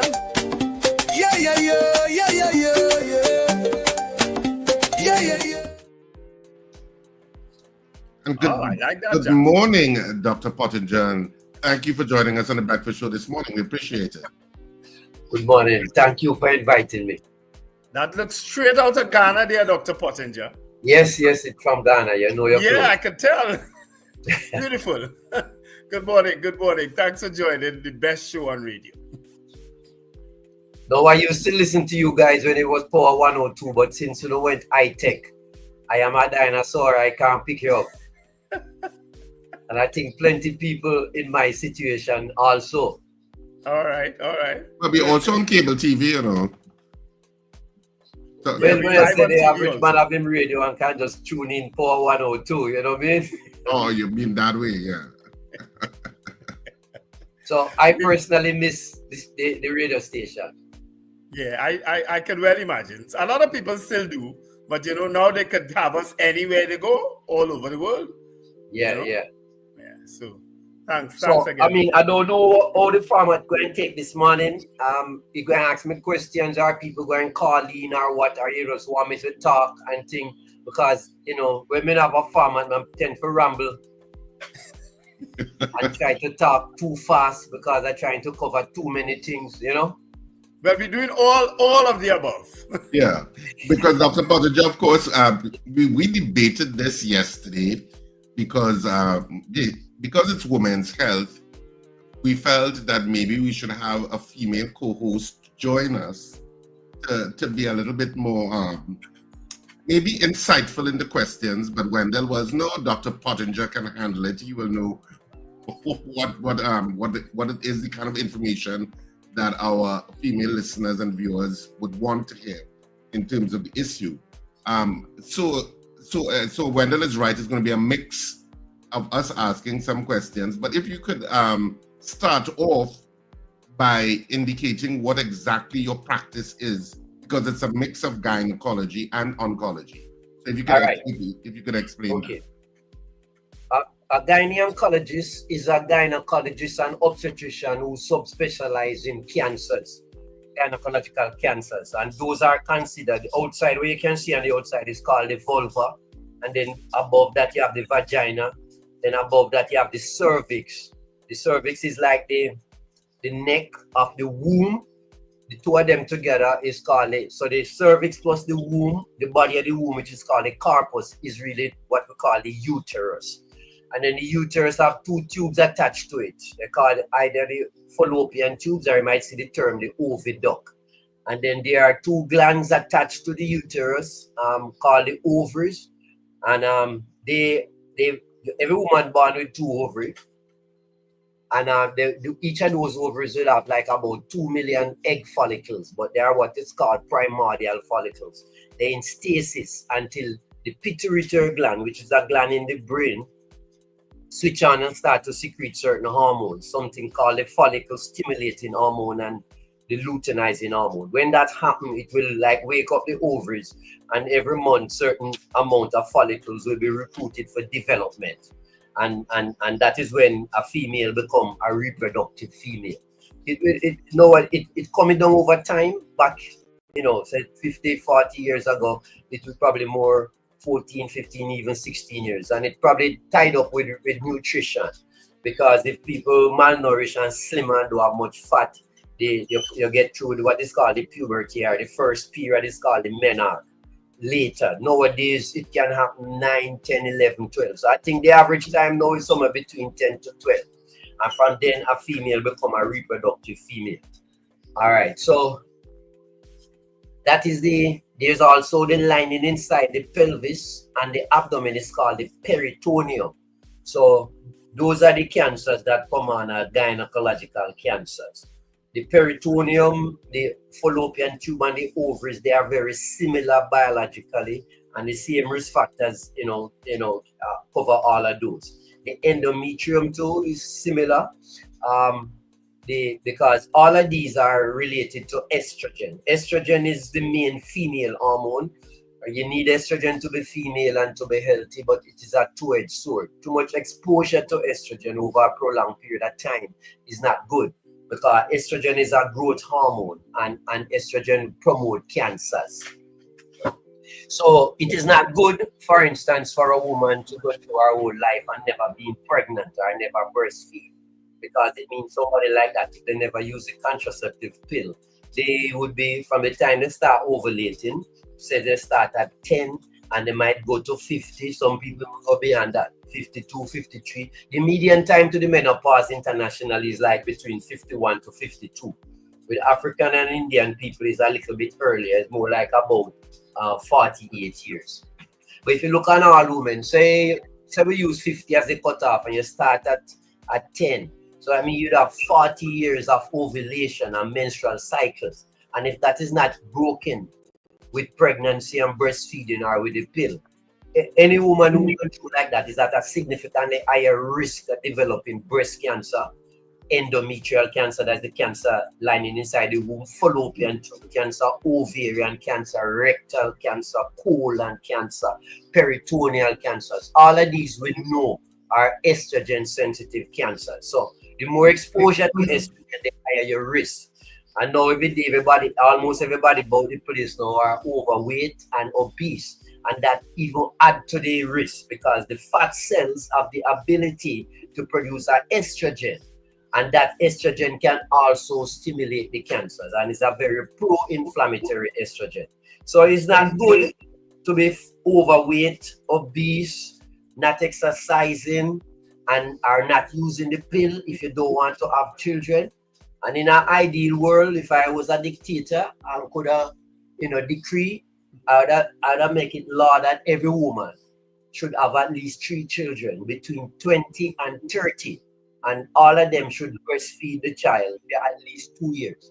So if we could do that during the pregnancy, it'd be about a year, they breastfeed for 2 years, they wean off that child, you have 1 or 2 periods and get pregnant again. And then another 3 years, then you wean off that child, have 1 or 2 periods, get pregnant again, and you reach 30. So if that could happen between 20 to 30, I mean, the incidence of all of the estrogen-sensitive cancers would decline significantly. It is calculated like breast cancer would take a nosedive upwards of 80%. Endometrial cancer, fallopian tube, ovaries, somewhere between 70 to 80%. Rectal cancers, colon cancers, which are on a rapid rise. But at least for women, if they do this, their incidence will drop somewhere in the region of about 50 to 60%.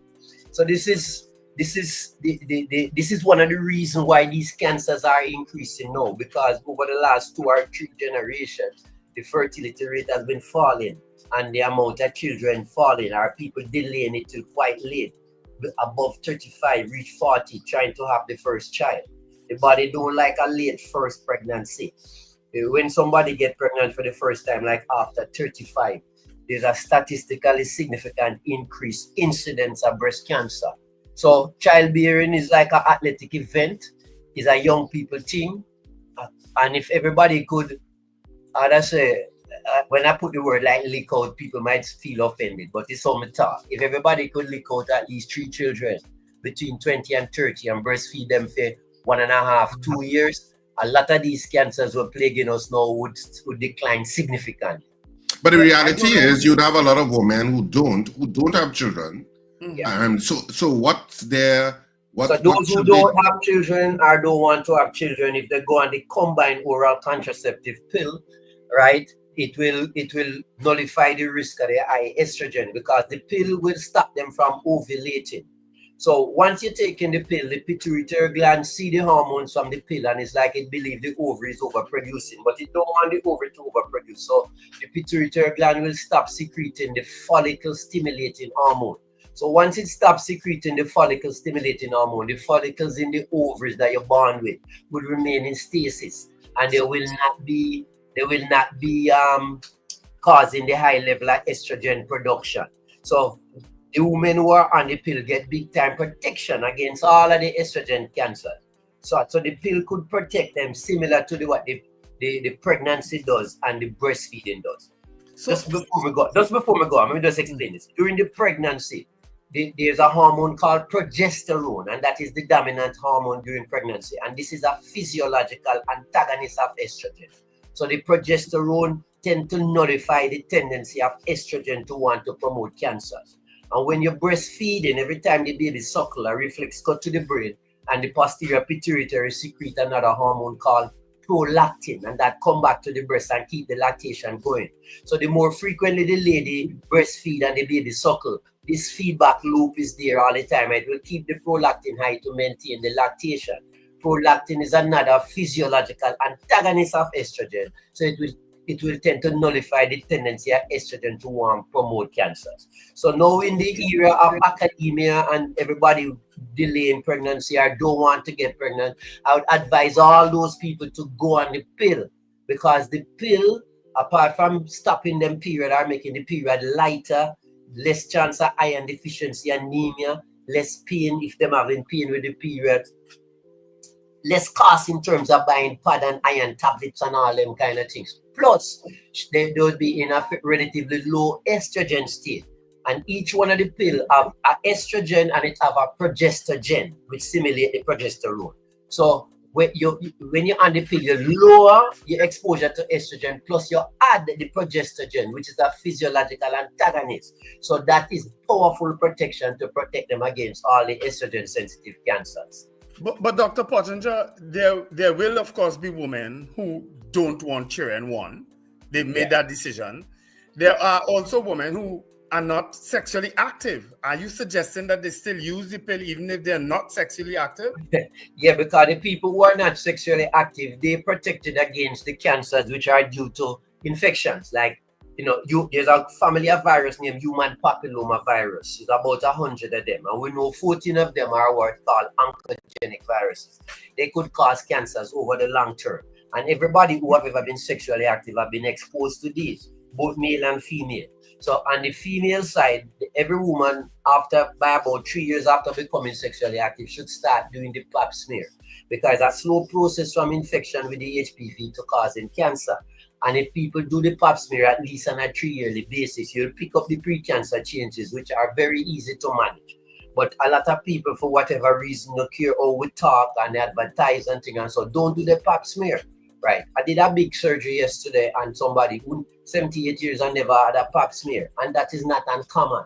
So it is not a good thing for the women not to be doing the pap smears, because they're putting themselves at risk to develop cervical cancer, which is a second in Trinidad only to breast cancer in killing women from cancers. And this is like a tragedy, because this one is like 100% preventable. We have the pap smear and now we have the vaccines.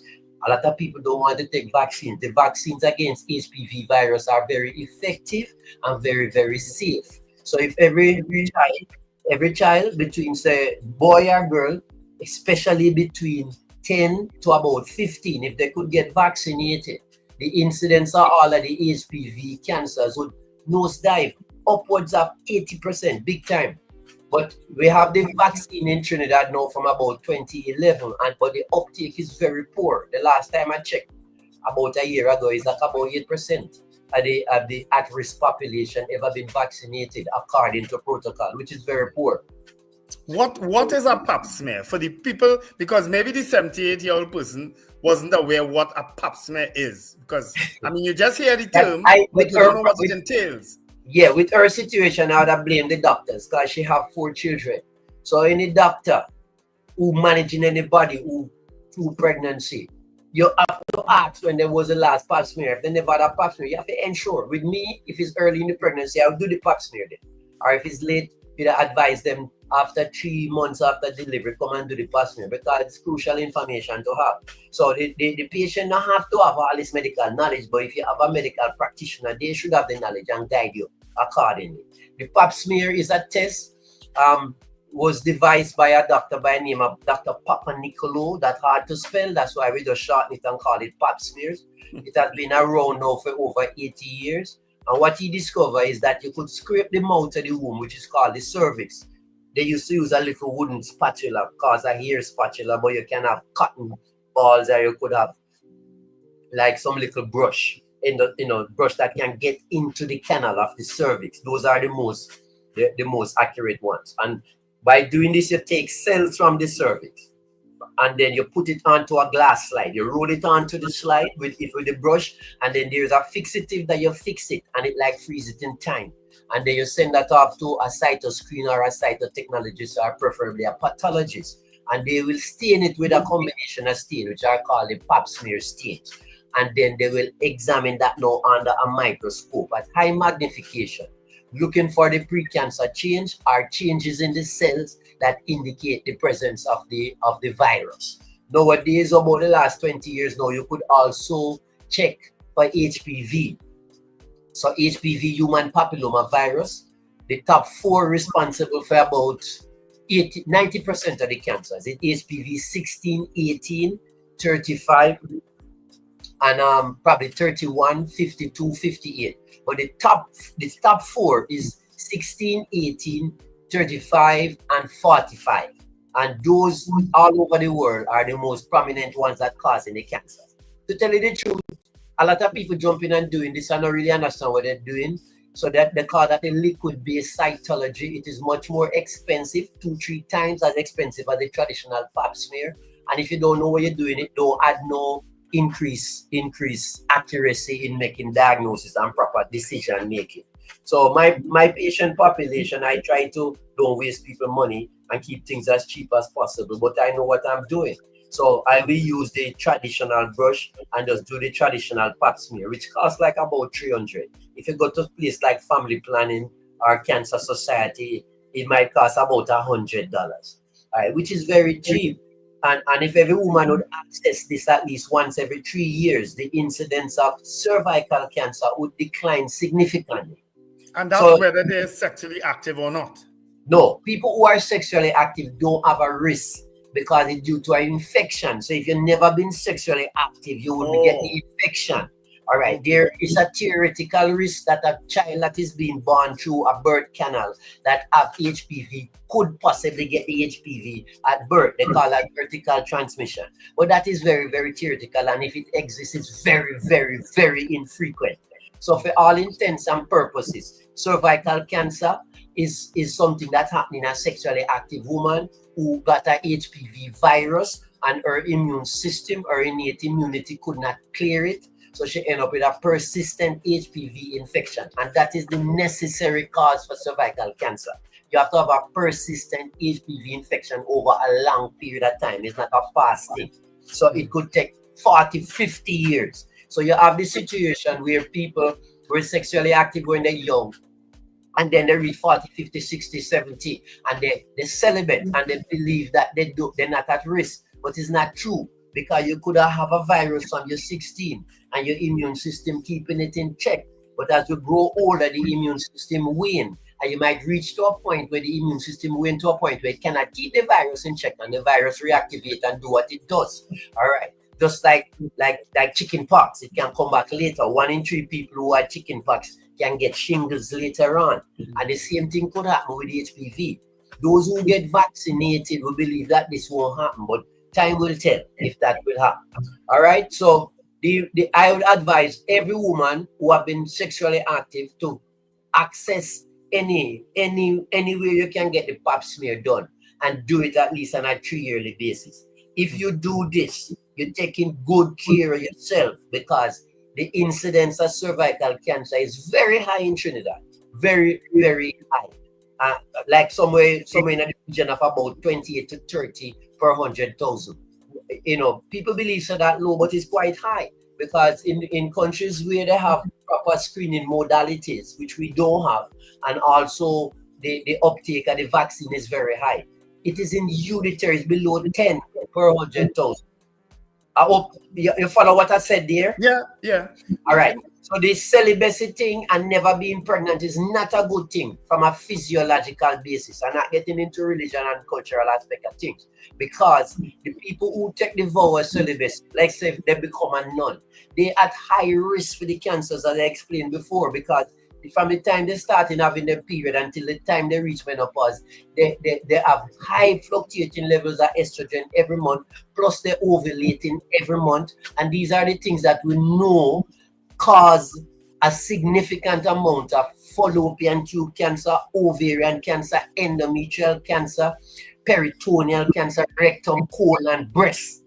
So the people who take this decision for religious reasons or otherwise, they're putting themselves at high risk for all of the estrogen sensitive cancers. Being celibate or being a virgin, never being pregnant, will protect you against cervical cancer, vaginal cancer, some vulval cancer, thing like anal cancer, some amount of lip, tongue, and throat cancer. Because anywhere the virus go, from oral sex, anal sex, vaginal sex, and if the person innate immunity cannot clear it, they have a persistent infection and they have risk for cancers in all these areas. Now, there is a self-test you could do for breast cancer, Dr. Pottinger. Is there a self-test you can do for any other, the cervical cancer? No. Well, let me answer the question with breast first. I'm not a big fan of examining your breast because it's not sensitive, right? Sensitivity means the percentage of time that a test will discover something if something is wrong. And even me examining somebody's breast, I will not feel a lump less than a centimeter, or say less than half an inch. And you see, by the time you feel a lump, which is half an inch, that lump has been there a long time. There's a high chance it already spread and has been systemic, reduce the risk of it being localized and easily cured. So the gold standard test actually for breast cancer, which is the highest one in Trinidad, 1 in 8 women, if she live to 70, will get a breast cancer. So people should start doing the mammogram from around age 40, and probably, every 2 years till they reach 50, and then every year after that, because it's 1 in 8, the incidence is very, very high. Now, the mammogram is an X-ray that you take off the breast, and it's looking for certain calcium deposits and certain patterns of the calcium deposit, which indicate the cancer, like a cancer footprint. And that will happen many, many years before a lump is of the size that we could feel it. So I am not one who telling people to be doing that as a screening modality, because it's not a good screening modality. It is still good to check your breast and to know, because for whatever reason, some people won't access doing a mammogram. The mammogram in the normal breast is about 90% sensitive. It means if something is wrong, the mammogram will pick it up about 90% of the time. No test is 100%. So there's a potential with the mammogram of a false negative rate of around 10%, meaning the mammogram said the test was normal while something was going on. You have some people have what you call fibrocystic breast. They have a lot of glandular tissue and less fat tissue. So in those breasts, the mammogram look kind of whitish, and what you want is more a black background, and you're looking for white speckles on it. So if you have a kind of grayish background like those breasts show, the fibrocystic breast, it's easier to miss a white spot against a gray background. So with those people, the sensitivity of the mammogram dropped to about 70%. That is not good. That means you might be having a false positive rate at 30%. That is too high. So you can back up the mammogram in these people with the ultrasound. So when you back it up, the mammogram, a fibrocystic breast, you then do an ultrasound. The two of them together bring back the sensitivity to about 90%. Some people like to say, oh, the mammogram is so painful and this is archaic and things. So let's go to the ultrasound. The ultrasound is not a substitute for the mammogram, because the sensitivity of the ultrasound as a standalone test is just about 40%. It will miss about 60% of the cancers. So you can't use it as screening modality by itself. Some of the other things, them like MRI and PET scan and things, will be more sensitive than the mammogram, but they're very expensive and cumbersome. So we can't use it as a screening test. I hope you're following what I'm saying here. Yeah. I have a question, a next question in the chat. Does one need to do a pap smear after they've done a hysterectomy and a removal of the cervix? All right. If the hysterectomy was for a benign reason like fibroids, And the histology is the test we do on the tissues that we take away. Didn't show any pre-cancer lesion or any cancer, the cervix. Those people don't have to continue doing a pap smear, because it is vaginal cancer is very, very rare. And if the hysterectomy wasn't for a cancer, it's not necessary to be doing pap smear. You'll be doing probably about 1 million pap smear to pick up one vaginal cancer. It don't make sense. So those who had like a radical hysterectomy to treat cervical cancer, they should continue doing the pap smear. In my practice, I continue doing the pap smear with those people annually for 5 years. If after 5 years there is nothing, then they could go back to the 3-yearly pap smears, and they should continue it for the rest of their life. Because once you get cervical cancer, that is telling us that your immune system cannot deal with the virus to the point where it allows the virus to cause a cancer. And as you grow older, the immune system can get even weaker. So these are the people who are at high risk for cancers, are the vagina cancers, are the vulva cancers, are the anus cancer, the lip, tongue, and throat, depending on their sexual practices. Because if they get the virus and can't clear it or keep it in check, the virus do what it does. Do we have a preponderance of lip, throat, and what's the other one? Those are relatively rare. Those are relatively rare. So for all intents and purposes, HPV, the main risk factor is the cervix. We can get cancers from it too, but penile cancer and scrotal cancer and things are relatively rare. Anal cancer and lip, tongue, and throat cancers are not very, very rare, but compared to the cervix, they're very rare. So that's why I advise boys to get vaccinated. I am vaccinated and against HPV.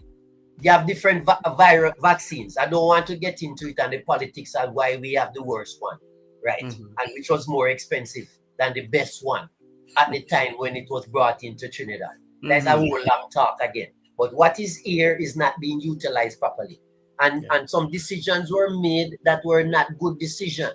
So like, for instance, when it came in, all of the information coming from the Minister of Health and from the ministry and all of the healthcare thing was that is only virgin girls below 12 can be vaccinated, and that was nonsense, and they wasn't listening to me. I don't want to brag on both. I am the expert on this. I mean, GlaxoSmithKline, who makes one of the vaccine called Cervarix, they had approached me from in 2005 if I want higher training in this and thing and learning, and I said yes. So I mean, I've been all over the world with respect to this. I even toured the plant in Belgium that make the vaccine. All of this Western region here, when they were launching the vaccine, including in Trinidad here, I am always there to answer clinical questions. So sometimes, most of the time it's two. You might have a virologist or an epidemiologist talking about the studies and things and so. And then they are not clinicians, they're not dealing with patients and day-to-day things and abnormal pap smear, etc. So you might have doctors come and start to ask clinical questions that they can answer. So I deal with the clinical questions. And sometimes if the virologist or the epidemiologist can't come, I can give the whole talk because I know this thing through and through. You know, I've been all over the world about it. And I'm here giving free advice and nobody tend to listen. So a lot of mistakes were made with the vaccine that they brought in, the information that the Ministry of Health was giving out about only girls below 12 is nonsense. The boys should be vaccinated too. And the studies for the vaccine that they brought in here went up to age 45. So in those studies, they were showing that most women who get the vaccine according to protocol, that they would seroconvert and would get significant protection against the virus, and it wouldn't cause cancers. But to this day, from 2011 till now is what, 14 years, and you still, if I send a patient to the health center to get the vaccine, I think they eventually creep it up over time up to age 26. If you're over age 26 and I send you to the vaccine because you can't afford it privately, it's expensive because one shot costs like $1,500 and some people just can't afford it. And those women need three shots. If you get one now, you get the next one 2 months time and then the last one 6 months after the first one. That is called according to protocol. With the children below 15, they only need 2 shots. If you get one now, the next one should be given 6 months or after. All right, and they'll be all right. There are studies now showing that probably with the children, because their immune system is so strong and they respond so good that they probably don't even need 2. They can get away with 1. Soon we will know the results of those studies. So the children below 15 might only need one shot. Now the thing is, if all right, because I want to ask you this question. Because we'll open the lines 281-1315. Our guest is Dr. Anthony Pottinger, a gynecologist. But I want to ask you this question. Let me see how expert you are. Something that has affected me for years. What happens to women when they are seeing their period or just prior to seeing their period that changes their mood, their attitude? Some of them get angry, almost, demonic sometimes. And I asked you this question because a guy on the chat yesterday, just a nice guy, posed that question, and I thought, and I said, you know what, you're going to get your answer tomorrow. What causes that? All right. When it is mild, just with mood swings, irritability, and things like that, we call that premenstrual syndrome. But some people, a small proportion of women, have a more serious condition where it's almost like a serious mental thing, which is called premenstrual dystrophic disorder. And it's a real thing.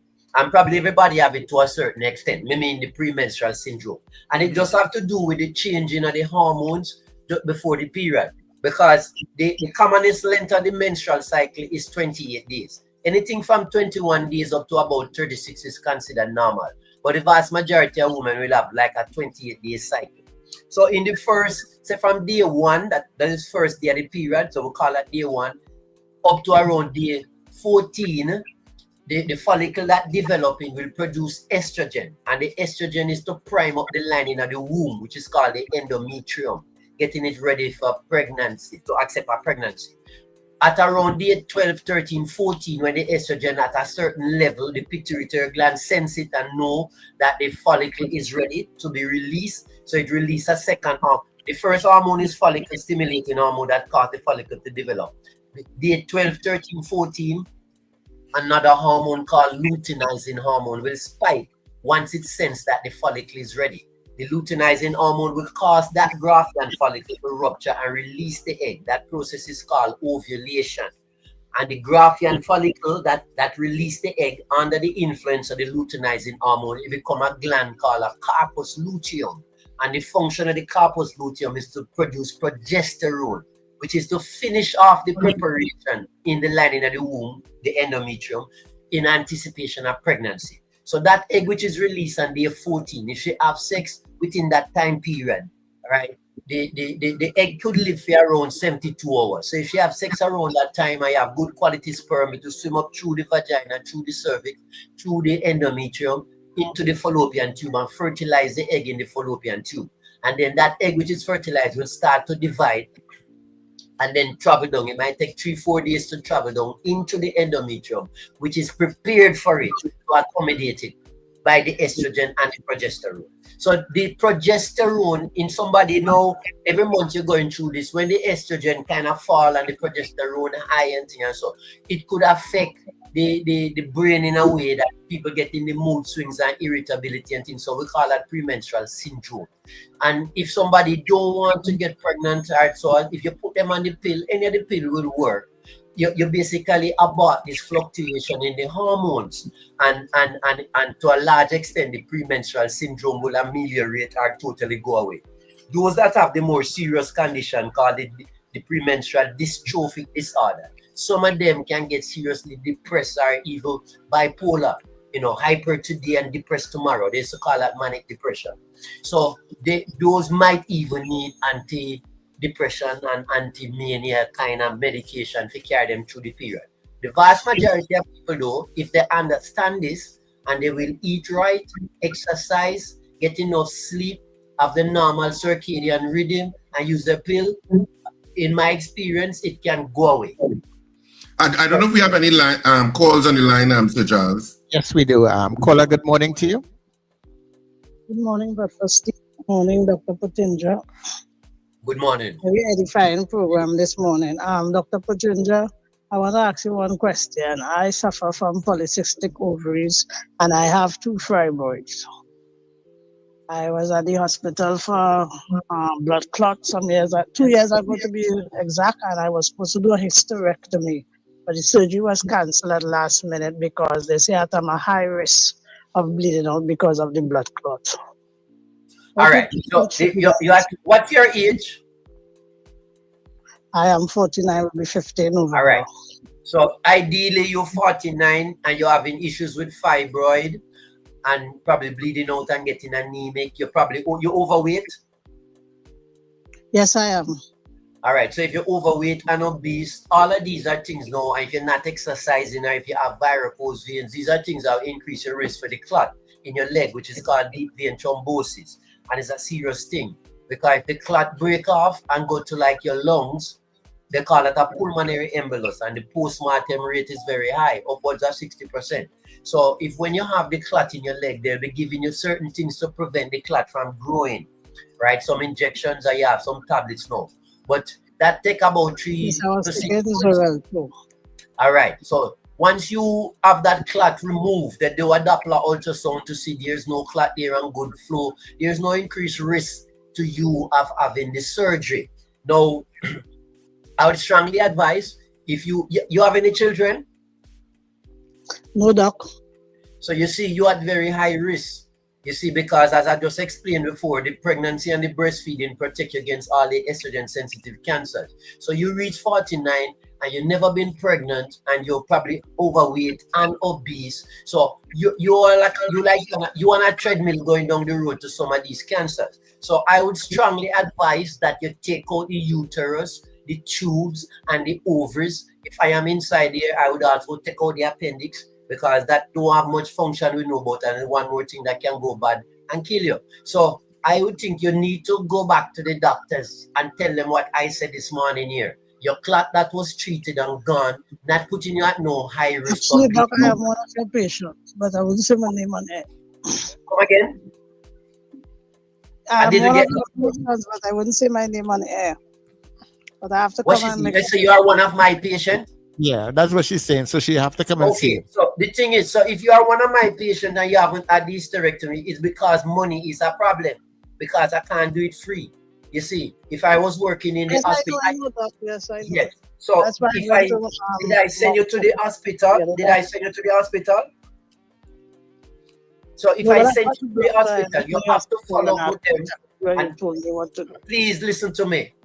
Go back to the hospital, tell them what I'm saying here. You're at high risk for ovarian cancer, fallopian tube cancer, endometrial cancer. And if your ovaries if your uterus is big, it could compress the vessels in your pelvis and slow down the flow of the blood and increase your risk for having more clots. So what I'm saying, you're on a treadmill down the road to very bad things.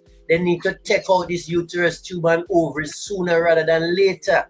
And you have to change your diet and start exercise so the weight will come down to minimize the risk. Because as I said before, the fat people have a higher risk because even when the ovaries is out or you reach menopause, the fat people can produce a significant amount of estrogen, which continue to increase the risk for breast cancer and rectal cancer and all those things. Is this clear? Yes. I'm sure it is. Yeah. Yeah, it is. Doc, before you, I have a question from somebody else also. The person said, I have had 2 miscarriages in the past year, and I'm scared to try again. Is there anything I should be testing for or doing differently to have a healthy pregnancy? Well, this person needs to have a good talk with the gynecologist. Just telling me that for a couple seconds and here, I'd be just shooting in the dark, and I don't like guessing. There are many reasons that could cause somebody to lose pregnancy. The time in the pregnancy is important. Say, for instance, you lose them very early, like 6 and 7 and 8 weeks. Sometimes that is just genetics. Is something that not good, that the body don't want. She might have something called trisomy 16. It always abort, or other things like that. So that is the next pregnancy, she might be a normal pregnancy and the body wouldn't get rid of it. Then if she losing the pregnancies like around 12, 13, 14, 15, 16 weeks, she might have something called cervical incompetence. If the doctors decide that she have lost 2 or 3 pregnancy around the 12, 14, 15 weeks period and decide that it's cervical incompetence, they could just bring her in and put a suture in the cervix to make the cervix more competent. And most people will carry a next pregnancy to term, especially, they might keep them in hospital for a while and bed rest and things like that. That kind of go out now. But when I used to work Port of Spain, we used to do that. And significant amount of people will carry the pregnancy. So it depends.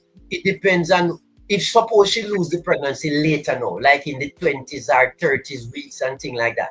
That is be like what we call a stillbirth, and different things would apply there. So I don't want to guess and tell her nothing here. She needs to talk with her gynecologist. And this is not no big secret specialized knowledge. Every gynecologist will know what I'm saying. Yeah. Okay, thanks. Another question here, Dr. Pottinger. Are uterine polyps cancerous? No, the polyps are benign. There's a theoretical risk for any tumor. Tumor means something grow. You might have neoplasia, mean new growth. And neoplasia could be benign or it could be malignant. Most neoplasias are benign, like polyps and fibroids and all them things. But there's always a risk that it could get a malignant transformation. So I personally I can't recall that I have had somebody who I believe a cancer developed in a polyp that started off being benign. Most of the polyps are what we call inflammatory polyps, and they are not precancer lesions. So if it was a one answer, I would have said no, polyps are not cancers and they're not increasing the risk for cancers. Yeah. Any other call we answer, Charles? In terms of the HPV vaccine that should be given in certain age brackets, is it that would be still available to adults? And should adults get it, or are they not? Yes, so the one that they have here, I'm going to call the name, is called Gardasil, right? And it was a bad mistake, in my opinion, to come with that one. Anyhow, they have a newer one. That one is called Gardasil. There's one called Gardasil 9. The Gardasil have 4 virus-like particles in it: 16, 18, 6, and 11. The Gardasil 9 have some more of the others that we know can cause cancers. All right, like 45 and 35 and 52 and 58 or so. All right. So if the studies go up to age 45, I am saying that the Ministry of Health should change the age range to which people can access the vaccine in the public sector. So if somebody up to 45 come at the health center for the vaccine, I think we should give them, especially that the uptake is so poor and everything have a shelf life. So we buy an expensive vaccine, most people not coming to access it, and after a certain time period, we can throw it away and spend millions and millions again to buy some again. To me, that is absolutely stupid. So if somebody, I will send patients, I tell you, over 36 with a letter on my letterhead to the health center to ask them to get the vaccine. And somebody there will say, no, we don't give it over 26 and turn them away. And if that is not stupidity, I don't know what is. All right. Well, as somebody said, information overload this morning. Dr. Pottinger, thank you so much. We will definitely have to have you back because I know a lot of women. No, Richard. The thing that you put up as the advertisement through the amount of things. When I saw that this morning, I'm saying we'd have to have a series of this probably every week for me to deal with all of that. and if all you could arrange it, I do have no problem because there's a lot of information I have in my head and I don't want to brag. Plenty of it. Most of even the gynecologists don't know because I'm not a normal gynecologist. All right. Well, we'll definitely have to do a repeat, Dr. Pottinger. I'll message you. Blessed love. Yeah, all right. Thank you very much, Dr. Pottinger. We appreciate it. All right. Yeah, so let's take the news very quickly and we will be back.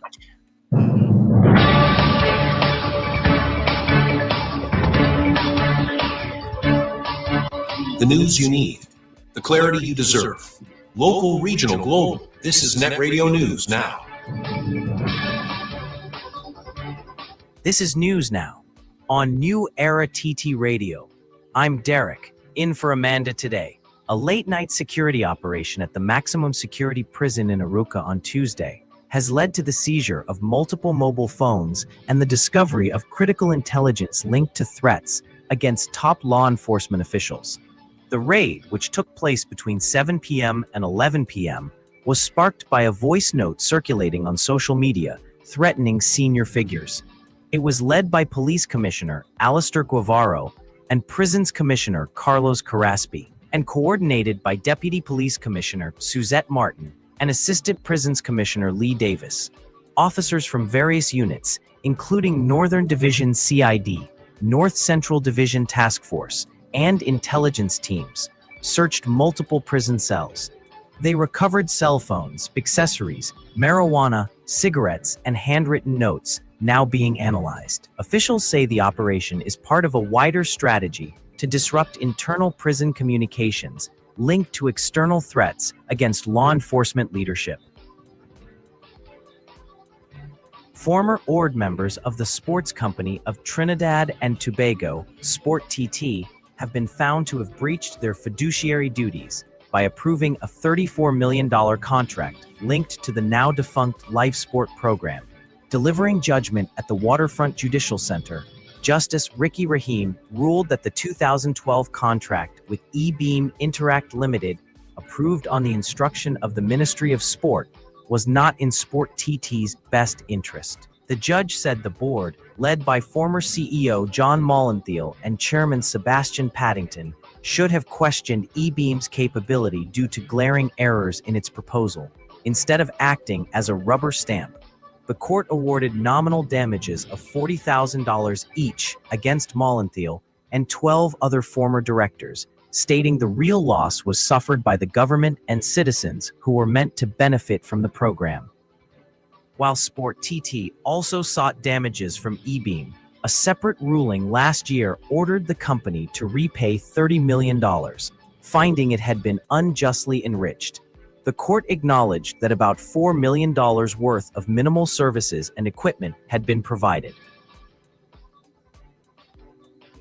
The Ministry of Culture has revealed that a staggering $178 million is still owed to stakeholders for Carnival 2025, despite the National Carnival Commission having already spent a $200 million loan it secured in April.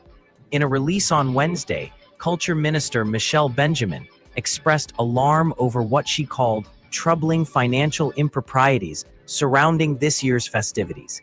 She said many Carnival stakeholders remain unpaid, severely impacting their operations and livelihoods. Minister Benjamin warned the newly appointed NCC board that there will be no honeymoon period, and she has mandated immediate action to restore accountability and transparency. The minister has called a July 29 meeting with the NCC board, where they are expected to present an internal audit of finances and operations, a report with concrete solutions, a plan to settle all outstanding payments, and timelines for Carnival 2026 preparations. Benjamin emphasized that mismanagement will not be tolerated, declaring, "We owe it to our stakeholders and our culture to do better." Residents of Rampanalgas say they are fearful and shaken after the dramatic police rescue of kidnap victim, Janki Sati Kareem, from an abandoned house in the area on Monday night. The house, once considered a quiet and safe retreat, had long been neglected. But over the weekend, neighbors began noticing strange activity, men entering and leaving the premises at odd hours. One elderly resident, who has been visiting the area for over 60 years, said she now fears for her life. She described hearing someone try to break down her door on Sunday night, threatening to return and kill her. In fear, she barricaded herself in her room with pillows and sheets, creating what she called a bunker. Residents say they were stunned to learn that one of the suspects killed in Monday's police operation was a familiar face in the area. Now, many are reconsidering their safety in Rampanalgas, with one woman saying she's ready to sell her property and leave for good. Police are continuing their investigation.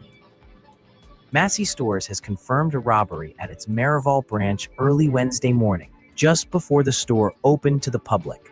No customers were present, and none of the employees were harmed during the incident. In an official release, Massey said a small sum of cash was taken, and emphasized that all stores follow strict security protocols, including operating with minimal cash on hand to protect staff and customers. The company is working closely with the Trinidad and Tobago Police Service as investigations continue, and has urged the public to disregard circulating misinformation. Support is being provided to staff affected by the incident. Massey clarified that the robbery occurred at its Saddle Road location opposite shops of Marival. not the Mocha branch. Further details have not been released as investigations are ongoing. In a groundbreaking decision on Wednesday, the United Nations Top Court ruled that countries failing to act on climate change could be violating international law and may owe reparations to nations suffering the consequences. The International Court of Justice declared that a clean and sustainable environment is now a recognized human right. The advisory opinion, though not legally binding, could reshape global climate accountability, opening the door for legal action against major polluters. The case was brought by Vanuatu and supported by over 130 countries, many of them small island states facing rising sea levels and worsening natural disasters.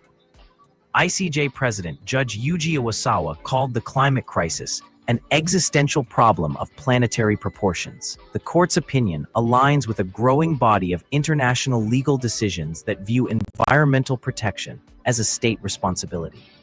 Activists and environmental groups hailed the ruling as a victory for climate justice. Though major emitters like the US and Russia oppose the effort, legal experts say the decision will influence future climate negotiations and set the stage for stronger global action.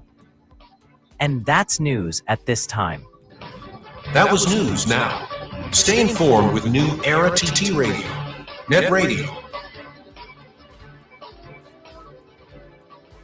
Charmflair Auto Services Limited, your one-stop auto repair shop, located at number 1 Industrial Lane, Charmflair, right opposite the brewery on the Eastern Main Road. Yes, we do it all. Repairs to all makes and models, from your everyday sedan to SUVs, light trucks, pickups, and panel vans. We're also the sole distributors of Davanti tires, certified VTS inspection station, plus a wide range of services: oil change, front end and suspension repairs, tune-ups, tire alignment, batteries, electrical work, radiator and cooling system, AC repairs, and accessories galore. We offer pickup and drop-off service too. Call us today at 662-6545 or 662-6572. Follow us on Instagram and Facebook. Charmflair Auto Services Limited, number 1 Industrial Lane, Charmflair. We do it all. Looking for trusted, affordable security and property services?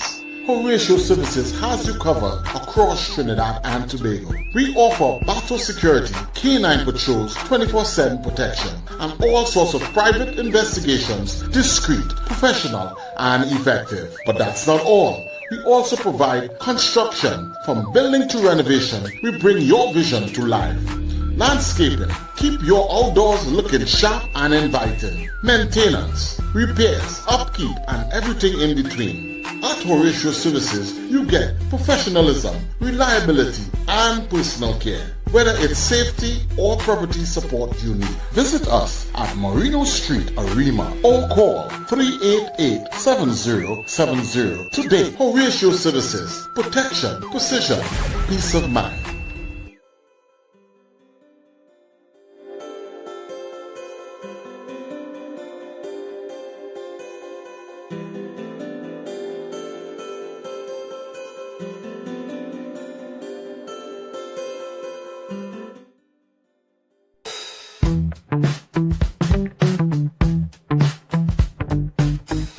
S&H Rumbox, 137 Western Main Road, St. James, for all your retail and wholesale needs for alcohol and non-alcoholic beverages. Call us at 686-0599 or visit us at 137 Western Main Road, St. James. S&H Rumbox, drinking out of the box.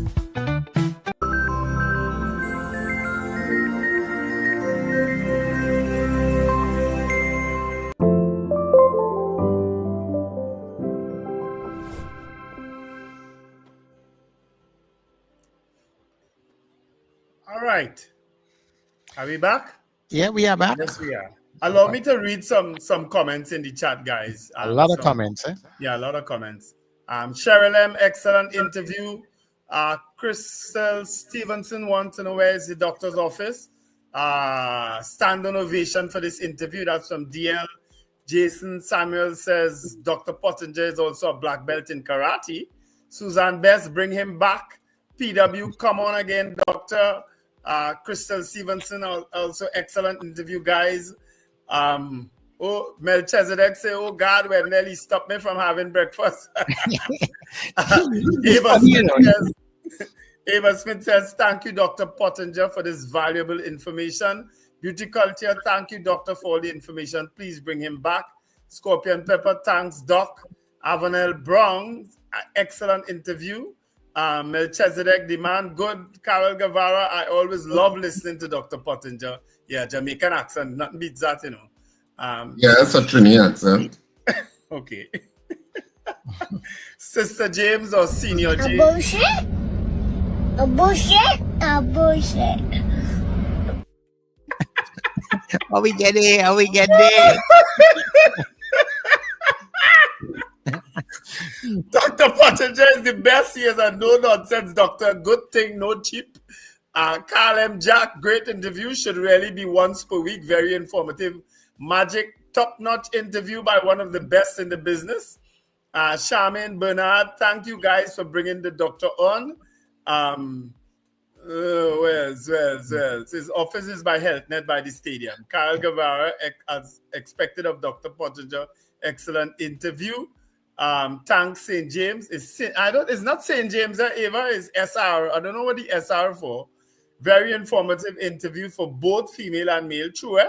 You learned something about lip and throat cancer and tongue cancer today, eh? You didn't know, eh? That's where you went? You know, when he said that something that worried him there, Richard, he had me kind of worried for a while, you know. I live with them mood swings for years, you know. And I think they had the latter part, the dystrophy part, the premental dystrophy. I think they had that part. They didn't have the syndrome. They had dystrophy. Dr. Pottinger was very knowledgeable. You know when somebody is comfortably knowledgeable. Yes. Because he exudes comfortably knowledgeable. Yes. So that he exudes with easily the information, and he does it in a very engaging way.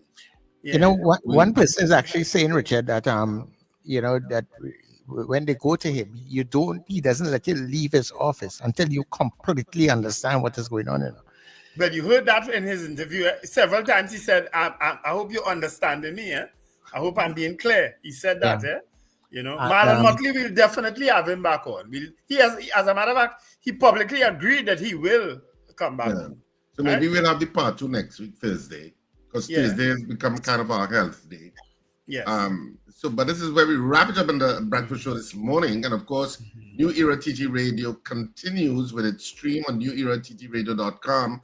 And of course, New Era TT Radio on TuneIn, where you can listen to us on your smart devices and listen to the excellent programming that takes place throughout the rest of the day.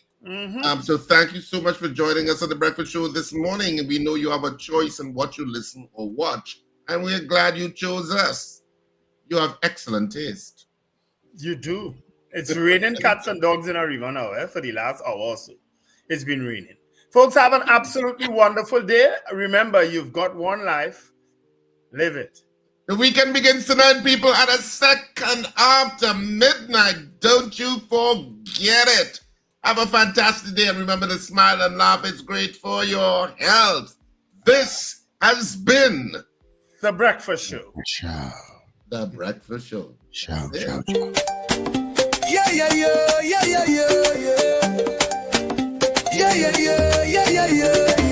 Wake up, it's a brand new dawn. The Breakfast Show got the vibes turned on.